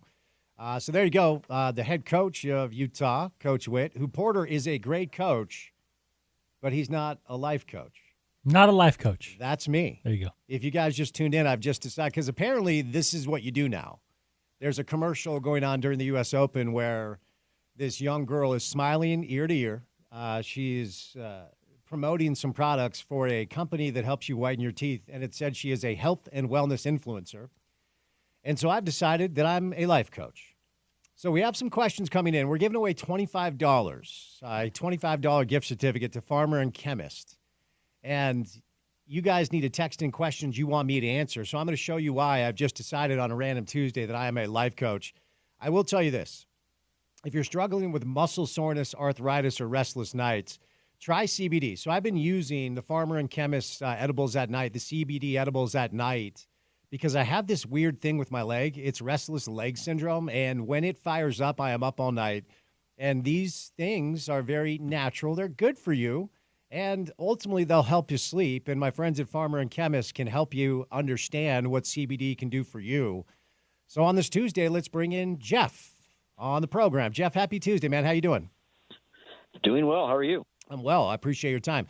So let's start with the gummies that you gave me when we met. And you said, because I told you I don't sleep well. I've got restless leg syndrome. You said, well, try these. And it's been a couple of weeks, and they work really well. I know a lot of people struggle with lack of sleep. Let's get people off Ambien. How can CBD help people sleep? Yeah, it's so the CBD that we have for sleep has what's another cannabinoid in it called CBN. So we've really kind of dialed in the formulation, and what it does is it really helps the quality of your sleep. So it's not going to knock you out like an Ambien does, but it really improves the quality of your sleep, and so you wake up more refreshed. And it's not addictive. You don't become tolerant to it. It's really actually pretty amazing. And I actually use it myself too and sleep a lot better. All right, let's move over to folks that suffer from physical pain or anxiety. How can CBD help? And again, let's get people off these horrible medications that cause chaos like opioids and such. How can CBD help them? Yeah, opioids or like benzos, for anxiety, those are very addictive as well. So CBN and CBD work very well for anxiety, similar to sleep. And then there's also another cannabinoid called CBG. We put that in with CBD, and that is a really great combination for pain and inflammation.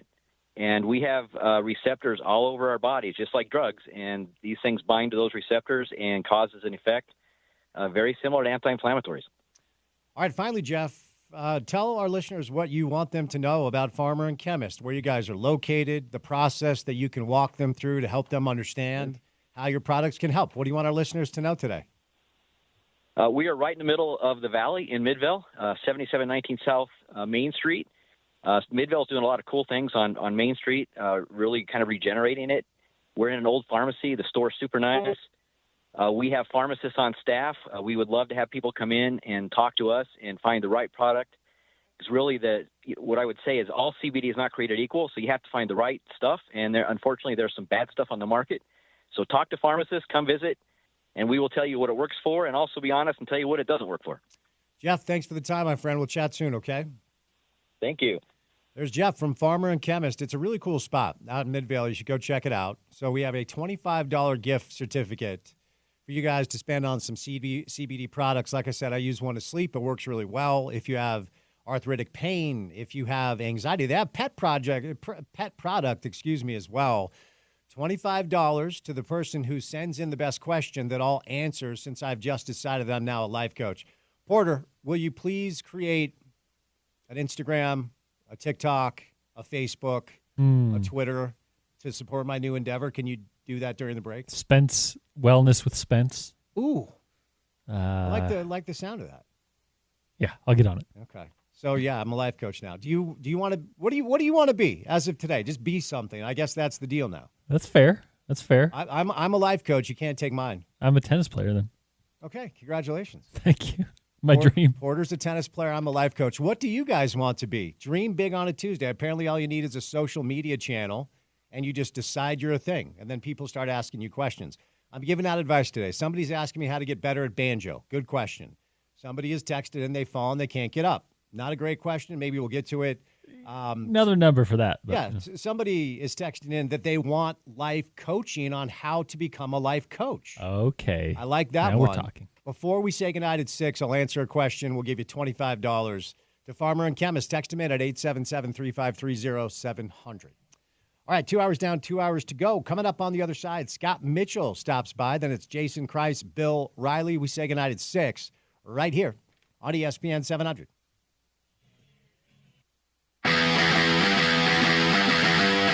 Bernard, the tailback, 3 wide look here for Utah on 1st and 10 from their own 20, leading at 7-3. Covey the motion man across the formation, left to right. Now he'll come back right to left. Play action pass for Rising. They try to set up the screen, and then he just throws it at the feet of Brant Keithy. Number 80 was in the area of the pass. Second down. We haven't seen a lot of screens this year. They tried to set one up, but SC was ready for it. Yeah, and what happens is Keithy's blocking, and the guy doesn't go past him. He stays on him, and so the play was kind of dead there. But it looked like it was going to be a screen to Covey, but it didn't work. 2nd down and 10. Rising goes under center. Motion across the formation for the tight end. A turn and a give. Mekhi Bernard trying to bust to the outside. Gets through to the second level. Bernard still on his feet. Beyond the 25 and out to the 27-yard line.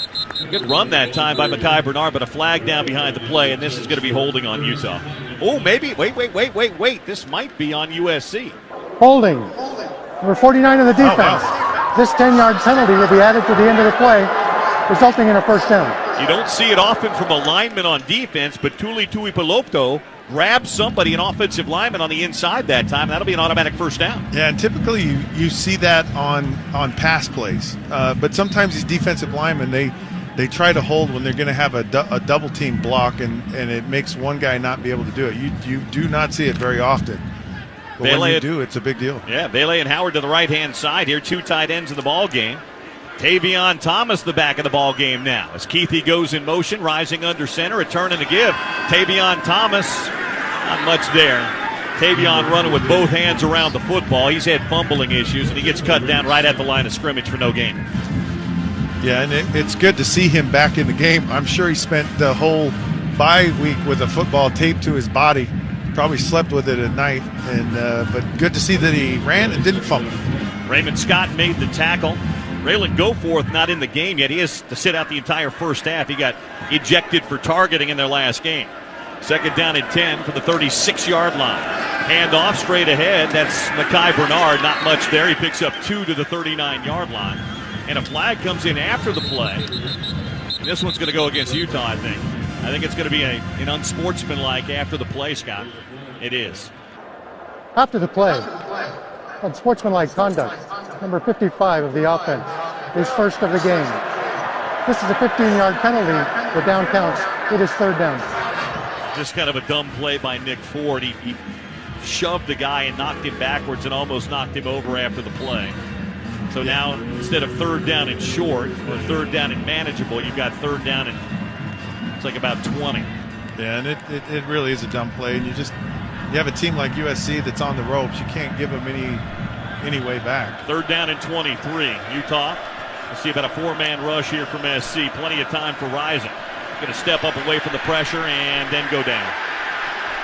He'll be dropped for a sack and a loss of 2, and that was an awful offensive series that time around by Utah. They didn't have that same rhythm they had in that last offensive series, and USC gets them off the field. 27 for USC is now number 45. Yeah, and it's so important for Utah to have a positive play on 1st down. And that screenplay that kind of just didn't go anywhere just kind of set the tone. They're just number 21 is also wearing 92. A young team that's just trying to find itself a little bit here offensively, and it's going to be kind of iffy up and down. Peasley to punt. They're coming after it, and they don't get it. It's a short punt by Cam Peasley. It's across the 50, checks up, and goes out of bounds at the Utah 49. Bad offensive series and a bad punt by Peasley. Timeout on the field. And SC is going to start with the best starting field position of the night so far, just a 28-yard punt. When we get back, 8:22 to play. Utah leading it, though, 7-3 here at the Coliseum. 8:22 to play here in the first half, and Utah holding a 7-3 lead. But we say this a lot, Scott. The Utah defense has been on the field a lot here in this first half. You'd like to have a drive, even if it doesn't come out in points, that at least keeps the defense on the sideline for a bit. Yeah, and the defense has done a great job of really holding USC to not a lot, but the offense clearly has got to get better. Nephi Sewell is actually back in the game now. That's good to see. 3 linebackers on 1st and 10 from midfield here for USC. Slovis is going to play action, takes the handoff, looks deep down the field, then throws it into the flat to Ingram.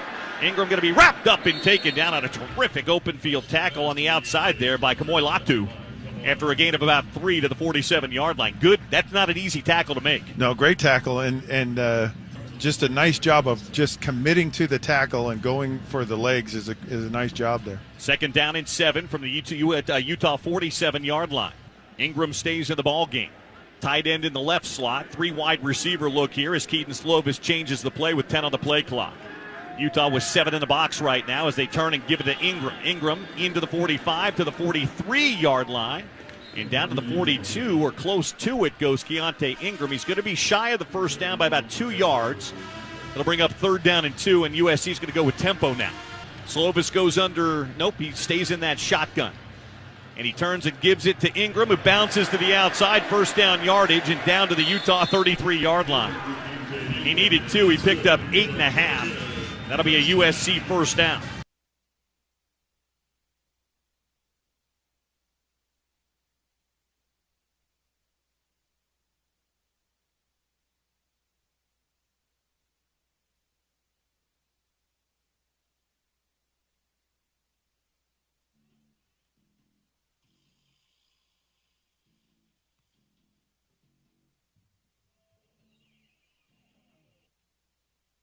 All right, we got Jason Christ stopping by today. RSL in the hunt of it in the Western Conference. In the thick of it, I should say, they picked up all 3 over the weekend, and they've got a couple of weeks off, but MLS playoffs, high speed ahead. But, of course, you want to talk college football, and we'll do that now with one of our favorites, one of the best to ever do it at the U. He is Scott Mitchell, back on the drive on a Tuesday. Scott, happy Tuesday, man. How we doing? Fabulous. I'm doing wonderful. Good to talk to you, Spence. It's a nice short week. That means the game's coming up quick, so I can't wait. Yes, sir. Yes, sir. So let's talk about, from your vantage point, what you saw specifically from Cam. We'll start with Cam, as you're our quarterback expert here, and obviously it went really well. They were up big. They were able to get him a bunch of rest. But what did you see, Scott, last Thursday from Cam that you think should be good news for Ute football fans?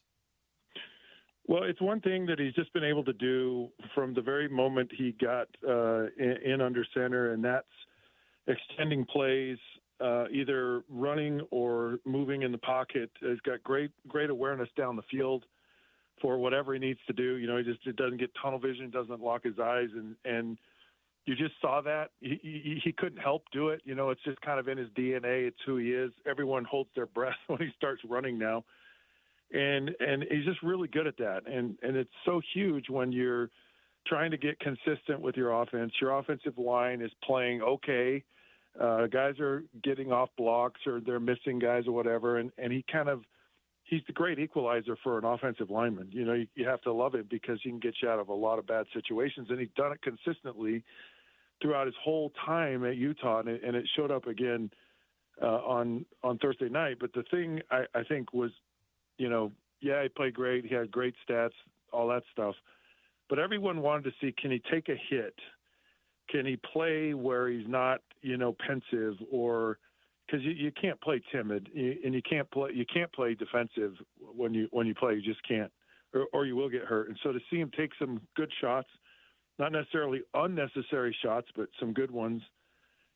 Same with Brand Keithy. You know, he had a really nice night, but it was the touchdown that he scored on the northwest end zone where he bounced off a couple of guys. He twisted, contorted, and just didn't seem to be affected at all by the injury and the recovery. And so that to me, for those guys, was definitely the bright spot of the night.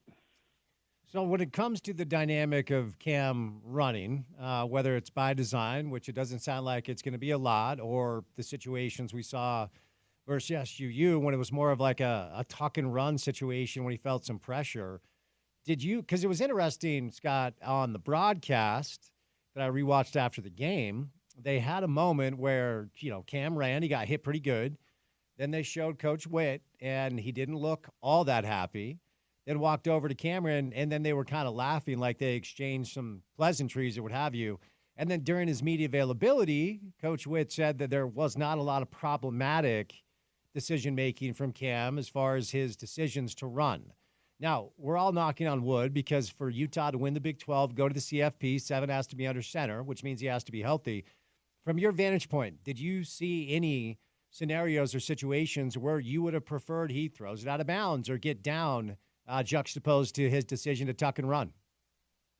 Yeah, I don't think it was overly concerning, with the runs.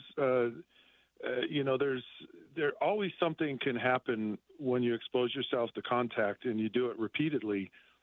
The football gods eventually are going to catch up to you, and something's going to happen. And so, to minimize the percentages, are pretty good. I wasn't overly concerned with it. I mean, you have to find out. You have to find out. Can I play? Can I take hits? Is this on my mind? Am I playing timid? So, going out there and figuring that out and finding it out, I think was fine.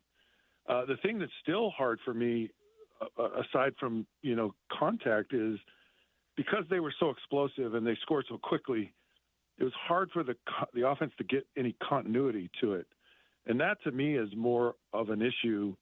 And it's something that has to happen. You've got to be able to be a consistent offense that can move the ball down the field and score, or you're not going anywhere in the conference or in the playoffs. And that's yet to be seen because they made it too easy and they scored too quickly. And I think it makes it hard for the offensive line to kind of get into a rhythm when you score like that, And so I'll be curious to see really where they are as a team offensively and defensively against a really good opponent this week, because you're going to have to be able to consistently move the ball down the field if you're going to win.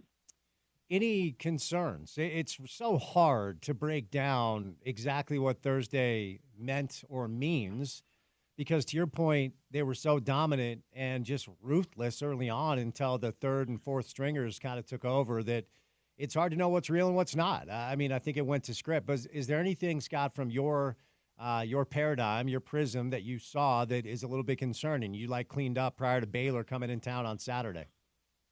Well, the offensive line needs to play better. They need to get the wide receivers more involved, but that's part of that consistency thing. If you only have short drives, it's hard to get everyone involved, and so you're going to need those guys to be involved. I'm not 100% sure of the strength of Cam's arm. It looks stronger in spring. It looked like throwing the ball down the field. Those intermediate throws, it looked a little labored. The ball looked a little puffy. It didn't have the kind of that zip to it that I saw before. And that may be camp arm, because you practice for 30 days and you very easily can get a tired arm, and you kind of get into a regular season schedule and your arm kind of comes back a little bit, because that's a little concerning to me, where he's going to have to make certain throws against good defenses, and you got to have the velocity on it to do that. But I'm not alarmed by it. It's just something I noticed that was different and will need to be better. We also saw young Isaac Wilson. We'll continue with the quarterback conversation. And the deal, Scott, we all learned a very valuable lesson last year, as by their own admission, Utah football not prepared for the chaos that came their way with the injuries to the quarterback spot. And it wasn't just one, wasn't just two. At times it wasn't just three. They were down to 3, 4, 5 as far as the depth in that room. So there is a little bit of under the radar type pressure on Isaac to show that he's ready in the event that he is needed, which we all hope this year he's very much not. Sack play 1, pick play 2, then the Zach jokes start flying on social media. And I thought he settled in his first experience in a live game playing against other college players that he doesn't play with. What did you see from Isaac Wilson in his backup role last Thursday, Scott? So I actually liked that he was aggressive throwing the ball down the field. I mean, the one interception actually you kind of have to understand your personnel, and he was throwing it to an area. And if he just puts it right on the tight end, because I believe it was 6'9" Caleb Lohner, and that's just something you have to learn. The throw the other in the second half was really bad. It's one of those, man, just you don't go broke putting money in the bank and hit that guy in the flat and he might score anyways. And that's your first read, and you should have gone to him, and he just overthought it. But the thing that I like is Isaac Wilson has had a lot of practice this summer, and then he got to go out and reinforce what he knows and what he doesn't know. And it was clear what he knew, what he didn't know, and you wouldn't know that if he just sat on the bench for the first game or the first month or the first month and a half, and then all of a sudden he's thrown into a game. And so you go back and you evaluate. He'll be like 10 times better than he was that first game the next time out. And I don't know when that will be. I mean, it probably won't be this week. There's a likelihood it could be against Utah State. But it's just so invaluable to reinforce what you learn in practice in a game. And you learn so much from those games. Like those interceptions will just burn at him and eat at him. And they'll be embedded in his mind. I mean, Spence, I can tell you bad decisions I've made today, bad interceptions that I still remember, and you learn from those situations. And the other thing Isaac will have that those other quarterbacks didn't have last year is he'll be able to watch Cam. And there's so much knowledge that, it's not everything, but it's something, and it's significant to watch how he prepares, watch how he handles situations, his demeanor during a game, because Cam is a tremendous leader and just a fierce competitor, and being able to watch that every day will be a huge asset to Isaac Wilson. And you see really good programs consistently putting out good players at a certain position. A lot of that, I believe, is that the younger guys learn from the older guys, and they see the right way to do it. And it's so much better than having someone out there that's not very good or doesn't have a clue what they're doing. So what are the biggest challenges, Scott, as somebody who played the position when the competition has a serious uptick? I mean, look, Dave Aranda's coaching for his job. Baylor actually watching their first game, it looked a lot like Utah's first game. Bigger, more physical. They almost shut them out. It was 45-3. But the challenge is different this week than it was last. So, to your point, maybe enough mistakes for Coach Witt and Coach Ludd and Morgan and everybody to let them know, like, hey, we have a lot of work to do.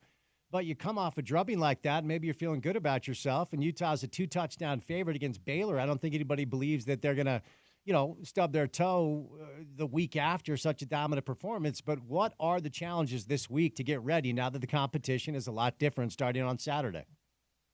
See, I love this game because it's a conference game without it being a conference game, but it's still going to be that conference game atmosphere. You're going to have a Dave Aranda team. This guy's got a lot of pride in what he does, and he's on the very warm seat.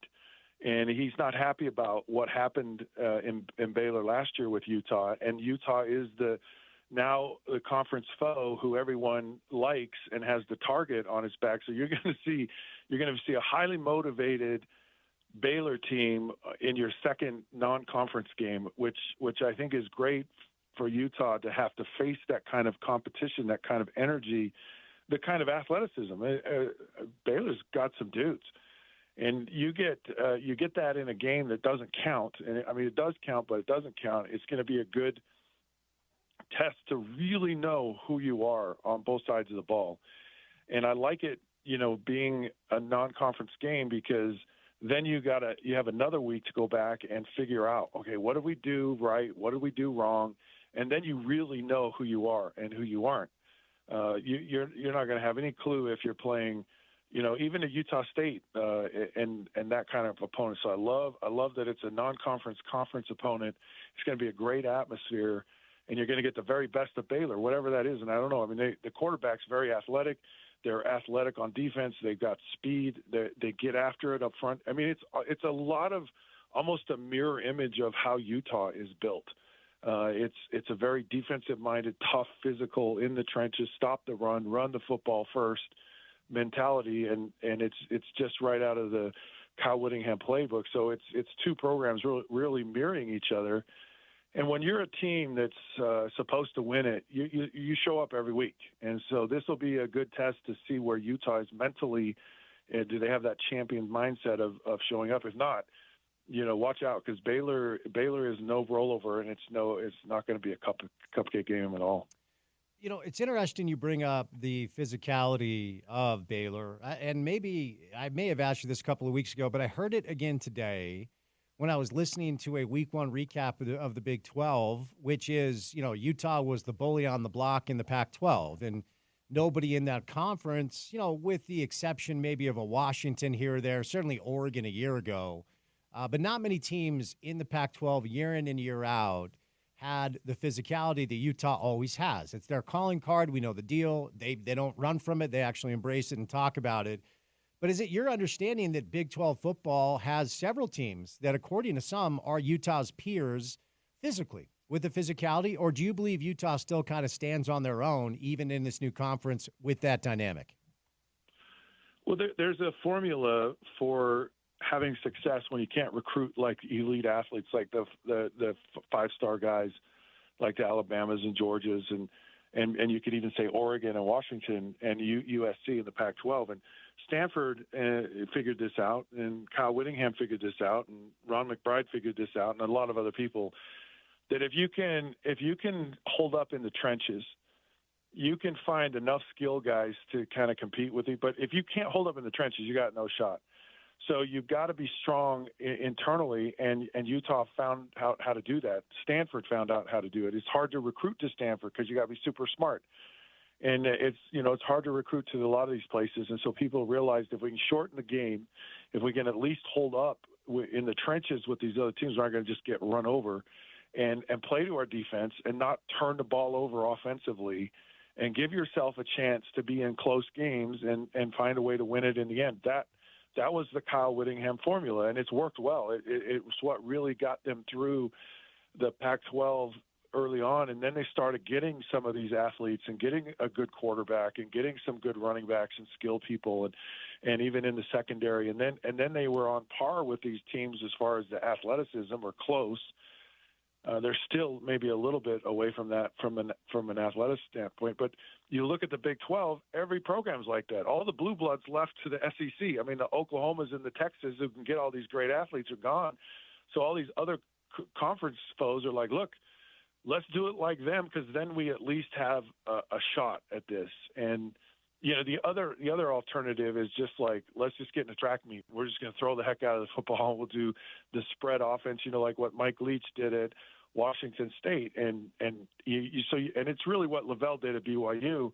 He just said, we can't compete with all these teams, so let's throw the ball. And he was so far ahead of everyone for so long, they just couldn't figure out how to stop it. And so it's finding a style that gives you a shot to win, and a lot of teams in the Big 12 match that. Now, the good thing for Utah, I think, is they do really well against teams like this typically.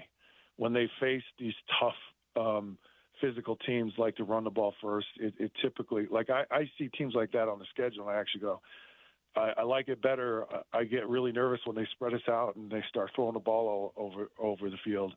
I think it exposes a few weaknesses, but I think it puts Utah in a good position with the teams at least that have this philosophy. So, Scott, as you know, over the past few weeks, if not months, leading up to the season, the conversation at running back was Mekhi Bernard, Jalen Glover, maybe a little Mike Mitchell as the third. And then, of course, Dijon Stanley is the one that catches everybody's attention. Those wheel routes were pretty wide open. I'm not saying, I'm just saying. But did we see enough from Dijon for him to make a case like, I gotta be in the mix for some snap counts moving forward? Okay, of all the things that I watched on Saturday or Thursday night, Dijon Stanley was head and shoulders stood out above everybody else. He was a step faster than everyone, even his own guys. Like this is a guy who can seriously make plays. It was interesting to hear Coach Whittingham's press conference about it. It's like, he was good last week. Let's see where he is this week and moving forward. So I don't know if he's immature or if he's, can't quite grasp all of the things on the offense yet. But man, the guy, he showed me an ability to run inside. He certainly can get out on the edge. He can catch the heck out of the football. And he is a legitimate playmaker at running back. In my mind, if you look at all the running backs, to me, he's the best one from an athletic perspective. And I like a lot of guys in the running back room. And it's interesting, that whole group, because running back by committee, or by, the running back room, as it looks like, I don't think is a bad thing. And it's good because all of the running backs that Utah have they bring a different dynamic to the game. And so being able to count on these guys, that's the biggest thing, is having 4 or 5 guys.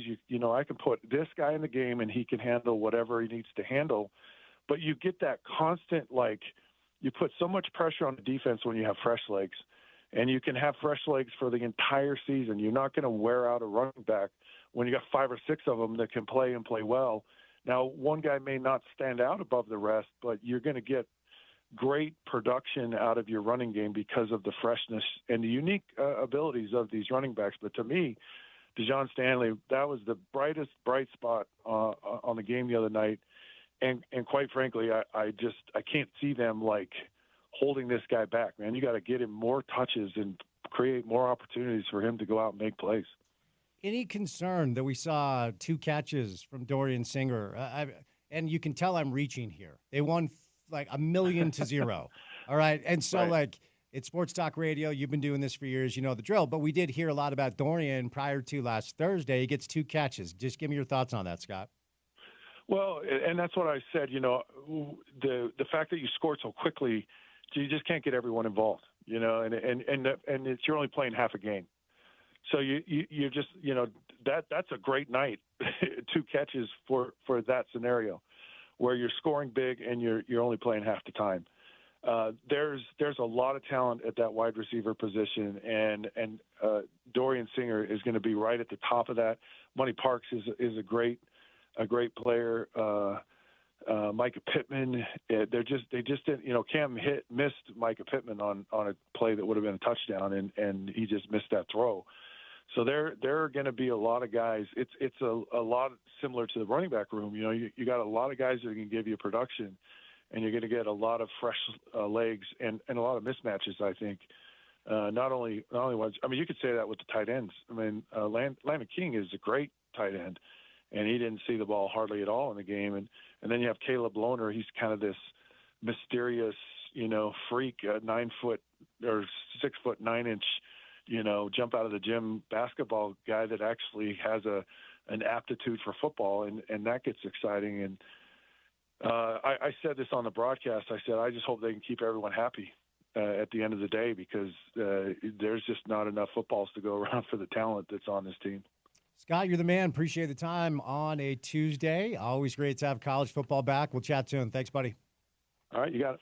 Scott Mitchell. You'll hear him on the call next to Bill Riley coming up on Saturday as the Baylor Bears are in town.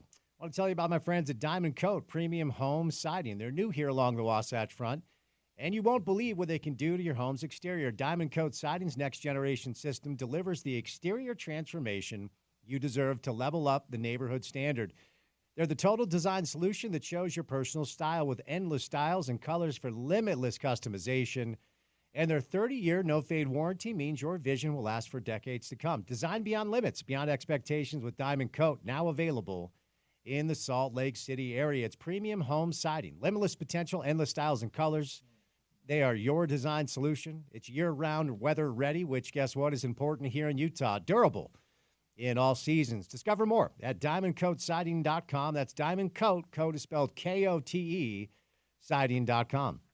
Do a little RSL coming up next with Jason Christ. Back to college football in the 5 o'clock hour. So drive on a Tuesday. It's good to have you with us. We're right here on ESPN 700.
Have some great questions spilling in.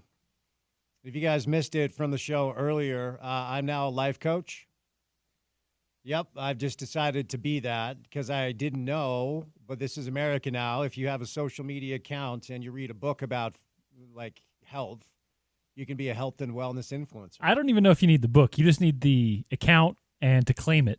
And I think you can make money doing it. I don't know if you're, very moral in doing so. I was going to say, is it just me or does this feel like this won't end well for people? Like if you claim that you can help people with their life situation or give them advice and you're a charlatan, aren't you messing with people in a way that karma says has to come back to you at some point? Oh, yeah, it's a grift. It's a grift. Let's be clear. But you can do it for free on YouTube or Instagram. And go ahead. So Porter is working on starting all my social channels, Wellness with Spence. So if you guys have life questions that you want to ask me, keep them coming in. And I'm going to select one to answer before we sign off at 6. And I'm going to reward you with a $25 gift card to Farmer and Chemist where you can learn about CBD therapy. Our next guest from RSL is Jason Christ. Jason, do you have a question for me about life that you would like me to help you with? I think it's just a general one for you, Spence. It would be, how can you get the most out of life? How does that sound? Ooh, going deep. Well, as a life coach, I can handle this. That's spend time around your loved ones, your family and friends. Find something to do with a purpose. Wake up at 6 a.m., take a cold shower. This is what life coaches seem to say these days. Are any of this resonating, Jay? I think the first part was quite good. That last statement felt like a throwaway a little bit. All right. Well, I've got some work to do. I just barely entered this field 30 minutes ago. So you just be a little patient, will you? Well, congratulations. Congratulations. Thank you. And a career change is very exciting. Apparently, this is what you do now. You create an Instagram account. You say, I'm an influencer, and you can make some money. Anyway, moving on, Jay. Since you and I last spoke, I was thinking about this after the San Jose game because that week you joined the show, and I just threw out the possibility with no knowledge if this was the deal. If you felt like you sacrificed any short-term excitement in the name of long-term building, and you said you did not feel like that, then the San Jose game happened, a little concern, but a rebound against New England. And ultimately, even though it's late in the season, you made a bevy of changes, and this is going to be a process. Give us an update on that process. Yeah, that was not a good weekend after we were last on the radio together, Spence. It was a very, very poor performance by us. Lackluster, lack of effort, lack of commitment, lack of running. All those things are ultimately going to lead you to a loss no matter who the opponent is. So very disappointing week that week ago. And then this week I thought the performance was better. The effort was better. The commitment level was better. And no surprise that we got the 3 points. But still not in a position to say that I think we're the finished product yet. And I think it is going to be very critical to our successes at the end of the season. I think the most critical part of that is going to be how well the guys come together and whether our new players can step forward in a quick fashion, because that's not the easiest thing to do. It's been proven over time that it is not easy for players to come into our league and to do well extremely quickly. But that's the challenge in front of us, and that's the one we're willing to take. 11 days now until the next match. And I think, the schedule's been so weird. And from a personal standpoint, I'm bummed that we got another break. But from a club building standpoint, I would imagine not turning around and playing again and having a little bit of time for Pablo to work with the players could be a good thing. So what do you guys hope the next 11 days hold prior to your next match? Of course, it's Houston. I didn't even of course, yeah, it's Houston next. So what the next 11 days, what do you want to see happen? No, I think you got it exactly right. It's glass half full, glass half empty situation. I really wish that we could play again this weekend. I really wish that we could turn that win into some momentum and roll forward. Unfortunately, it's not to be. So the training sessions will be incredibly important for the players. We still have guys that I would say are clearly not ready and altitude adapted yet and ready to play 90 minutes. So hopefully we can raise their fitness level through the work that's done over the next 10 days. Throughout the course of your career as a player, a coach, and now a front office executive, you have been a part of a lot of teams that have made a lot of moves. I wonder if you could identify for the audience what some common denominators seem to be based off of your track record of when moves actually work and what that looks like, opposed to a bunch of moves, being executed by the front office and ultimately not working out the way you hoped. Are there certain pieces of criteria, historically speaking, that indicates what makes this thing successful? And then on the other side, what makes it, go the other way? Yeah, I think a couple of thoughts I have there, Spence. The first thought I have is just around process. So if you've done your due diligence and if you've handled the process very clearly, and if you've had a stated clear objective amongst all the people that are making those decisions, and you collaborate on those decisions, I think that's when it lends to making good ones. I do feel that we as a club, anyway, since I've been here, and I'm pretty sure before that, because the club has done very well on all of its international signings, but we've had a very clear intention about the characteristics of the players that we were looking to bring in, the profile of the players that we have been looking to bring in, and I think that is we have stayed true to that process. There's that factor, so I think we checked that box. The other factor is when you're making changes from a position of power as opposed to a position of desperation. And so I've been obviously involved with clubs that haven't done so well. And we, ultimately get into an emergency situation where you feel like we've got to make the team better.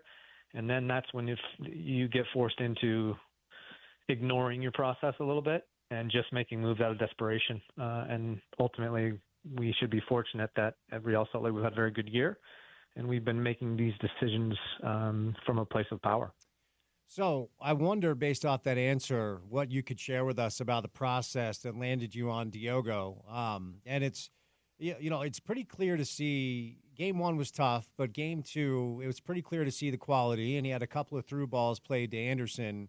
And Anderson had a goal for you, had a good game, but a couple of through balls he played to Anderson where you felt like if Chicho's on the other end, maybe that looks different, all due respect. So excited to kind of see those two jive off of each other, but you guys spent a lot of cash to bring in a DP. What about your process specifically, Jay, landed you on Diogo? Yeah, in the offseason last year, we identified that we wanted to add a number 10 attacking type player. Diogo was high on our list at that time, but unattainable. And so we went through a process there. We had 3 or 4 or 5 players that were the top of our category. Matt Crooks was another one that was there, and he was available. So we signed Matt Crooks at that time. But even then, we were saying to ourselves, we're probably thinking already about the summer of adding another one because we need a higher number of high-quality players in the team to keep it competitive, to keep players fresh, to deal with injuries, all those things that go through a difficult MLS season. So he was already there on our list, and we did our due diligence again and came up with a list of 5, and he was the top one.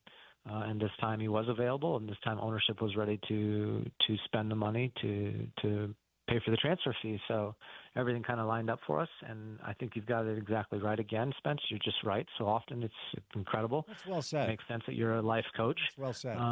That he's, he hasn't been, I don't think he's been at his best.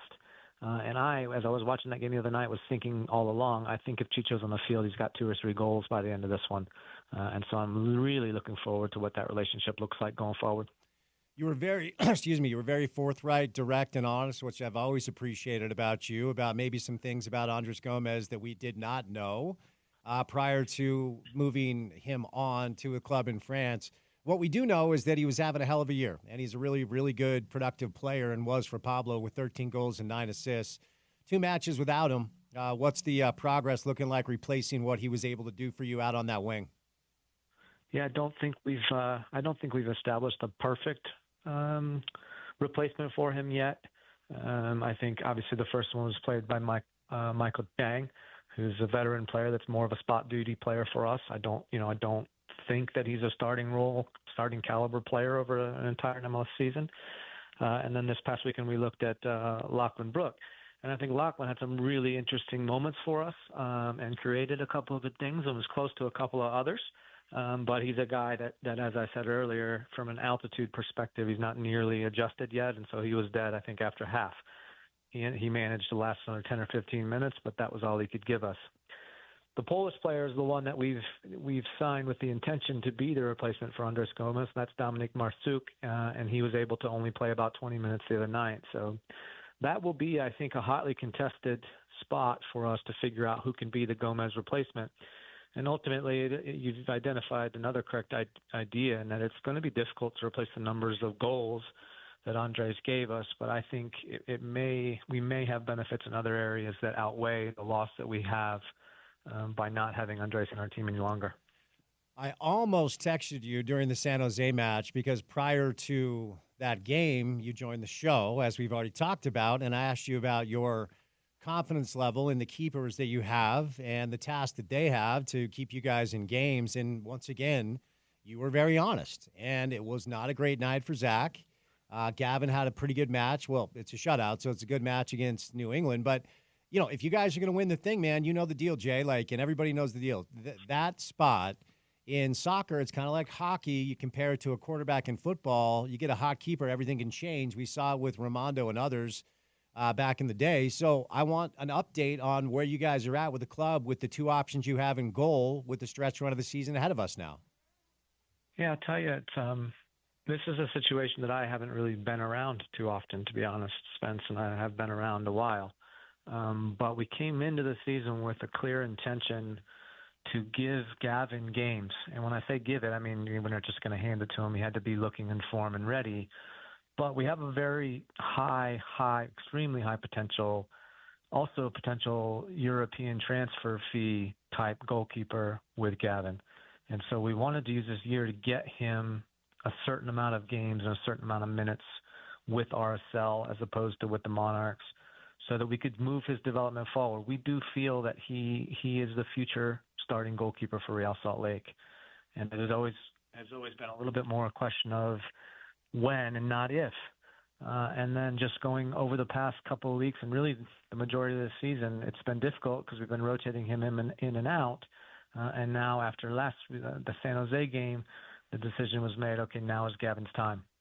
And so I think Gavin played a really good game the other night. I thought he was very solid, never looked hesitant, never looked doubtful. And so I believe that we should see him in the net next weekend as well. Oh, very interesting. Speaking of next weekend, we need a Chicho update. When last we saw him, he was limping off the field with what looked like a hamstring. Where are we at with his progress, and could we see him, in 11 days when you're back in action? Yeah, slight tweak to the hamstring against San Jose, came out just before halftime. We really had thought through the week that there would be a chance he would be available against New England, but ultimately just didn't quite make it. So the prognosis is that we believe that with another 11 days between now and our next match, that's one of the benefits, I guess, of not having a game this weekend. We believe that Chicho will be ready for Houston. Since you and I last spoke, news also broke, and we had the player on the show, that Emeka Anelli, who might be, with all due respect to Jamie Watson, if you're listening, the best draft pick in history. All right, got him. I needed one today. Go ahead. What about Nick Basagno? Well, I mean, he's number one in all of our hearts, so I kind of put him aside. But, anyway, moving on. So Emeka gets his contract extension. He joined the show. What a sweet kid, and what a nice kid, and what a story. I just want your thoughts now that the ink is dry and you guys have locked him in for quite some time now. I think we're extremely fortunate. Another good signing by Real Salt Lake. I think, as I mentioned before, I think the club has been doing an amazing job for several years now in that regard. To find players like that on let's call it the cheap, and through the draft, you just don't get much cheaper than that. So really, really happy for Emeka. I'm really been extremely impressed with him, probably more so than any other player this year, in guys that I didn't really know and guys that have completely shocked me. So big credit to him, and I think big credit to all the people that have been at Real Salt Lake over the past couple of years to find this kid and to get him in the draft. And just couldn't be happier for him or for our club, frankly, because I think he's going to be a really, really big and important figure for us for many years to come. Non sequitur coming at you, Jay, before I set you loose, because coming up on Monday of next week at the Utah Hall of Fame induction dinner, Kyle Beckerman will be enshrined into the Utah Hall of Fame. I have told the story anecdotally oftentimes of seeing Kyle's first training session when you were around and thinking, okay, I get it. Now I understand why we did this. And everything just felt different as soon as Kyle landed. And you gave him the captain's armband. And he was, if not the linchpin, one of the main linchpins, the most successful run that this club has ever seen, as you're well aware. You were involved in all of it. So give me your thoughts on Kyle being inducted into the Utah Hall of Fame on Monday before I set you loose. Yeah, super happy for him, super proud of what we were able to accomplish together. He was a player that, I'll tell the story again, people have probably heard it 100 times, but I wasn't so sure he should come here. That was a John Ellinger pushed trade on me. I was very high on Mehdi Bellucci at that time. I also had played against Kyle enough times to know that he was a royal pain in the butt. And so I wasn't sure that was going to be a good culture fit. But John convinced me with the age-old adage, he's the exact player that you hate to play against, but you really love to have in your team, and he proved that from day one. From the outset, he showed up and showed, really led by example to the rest of the players here what it meant to train hard, what it meant to compete, what it meant to be a winner, and to accept nothing else. So I really couldn't be happier for him or more proud of him, and I will be at that dinner on Monday night. Great stuff, Jay. Thanks for the time today, man. Have a great week, and I'll see you soon, okay? You too. Take care. All right. Jason Christ from RSL, Real Salt Lake, back in action in 11 days against Houston. They got 3 over the weekend against New England, and that finds themselves right now tied for second with LAFC, 5 points behind the LA Galaxy, but I'm told the LA Galaxy are soft. Don't know much about it, but that's what I'm told about the Galaxy. Little Birdie told me that. So good stuff from Jay today. We are going to bring in Riles, the voice of the Utes, coming up. 5 o'clock hour is all college football on this Tuesday afternoon. And also some breaking news from earlier. I'm now a life coach. Yep, a little bit of a career shift. But apparently that's the thing you can do now. We were watching the U.S. Open in studio, and a young lady was shown in a commercial, smiling bright, doing some advertising for a teeth whitening company, and they said her job was a health and wellness influencer. So Porter informs me all you need are social channels, and then suddenly you just say you're a thing, and you're a thing. So now I'm a life coach. I'm a dish pro. Congratulations. I thought you were a tennis player. No, hit me up with your television watching needs. I got you covered. All right, ask Porter about TV. Ask me about your life, 877-353-0700. I'm going to answer one question before we say goodnight at 6, and then reward you with a $25 gift certificate to Farmer and Chemist. Anything you want. I'm now a life coach. It's very exciting. Ryan from the Dish Pros. Here's a little bit of life advice for you. Pick up the phone and dial 801-424-DISH. Like me, a life coach, you'll save money, you'll get new equipment, and you'll get all your sports in one place. Ryan, football season's here, man. 801-424-DISH. Yes, it is here. And, guys, we've got you covered all the way across the board. If you want to watch the NFL, the Red Zone, you even want to watch the Sunday Ticket, you can watch it through the Dish system. And, to all those customers that are in the DirecTV world, this is a tough one. Losing ESPN and Disney, and this is an ugly one that has gained a lot of national news. And might be a while until this thing gets figured out. And I'll tell you, you'll be really surprised. You call up and you say, okay, I'm curious. I've had this service for this long. How much? This is the channels I need. This is the number of TVs. And it'll probably be $60 to $100+ a month cheaper than what you're currently paying. And I'm not kidding. Plus the DVR is bigger. Plus it's got tons of cool features. Netflix, YouTube, and Amazon Video Prime have been on the system forever. That means that you can watch Thursday Night Football. It's like a channel. But the cool thing with the Dish system is you can add other apps too. So you get we have another problem with ESPN Plus where you got to watch it there. Not a problem. You can watch it on all your TVs through the Dish system. Call us up. Take advantage of the promotion. It's a 2-year offer, 2 years worth of credits. Price is guaranteed not to change. That's a big one. We'll throw in the NFL Red Zone free for a year, along with the multi-sports pack, plus movie channels and dinner at JCW's, along with our guarantee that you'll get the very best price when you call us. And we can have you installed as soon as the next day. Call us up. Take advantage of the deals. Pay less money. Get a better system, a bigger DVR. Guys, especially if you're in the streaming world, go back to the regular DVR. It just takes care of everything for you, automatically records your games. We'll get you the best system, the best price. 424-DISH, 801-424-3474. All right, there he is, Ryan from the Dish Pros. 3 hours down, 1 hour to go. All college football during your 5 o'clock hour right here on your home of the Utes, ESPN 700.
Big day here on the show. Big day here at the station as I've announced not a career change.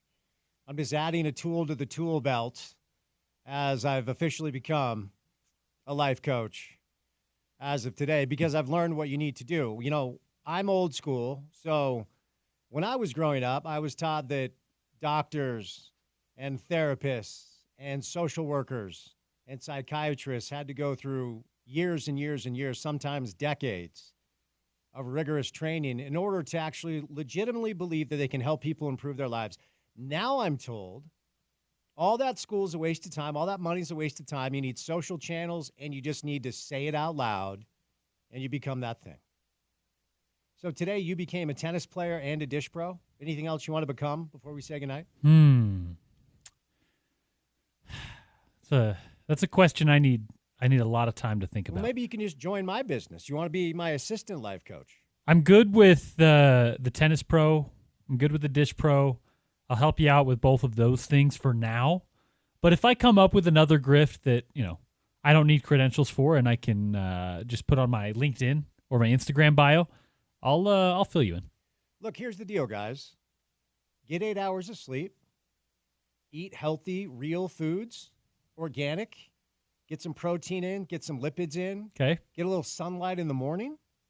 How about a little cold plunge? There we go.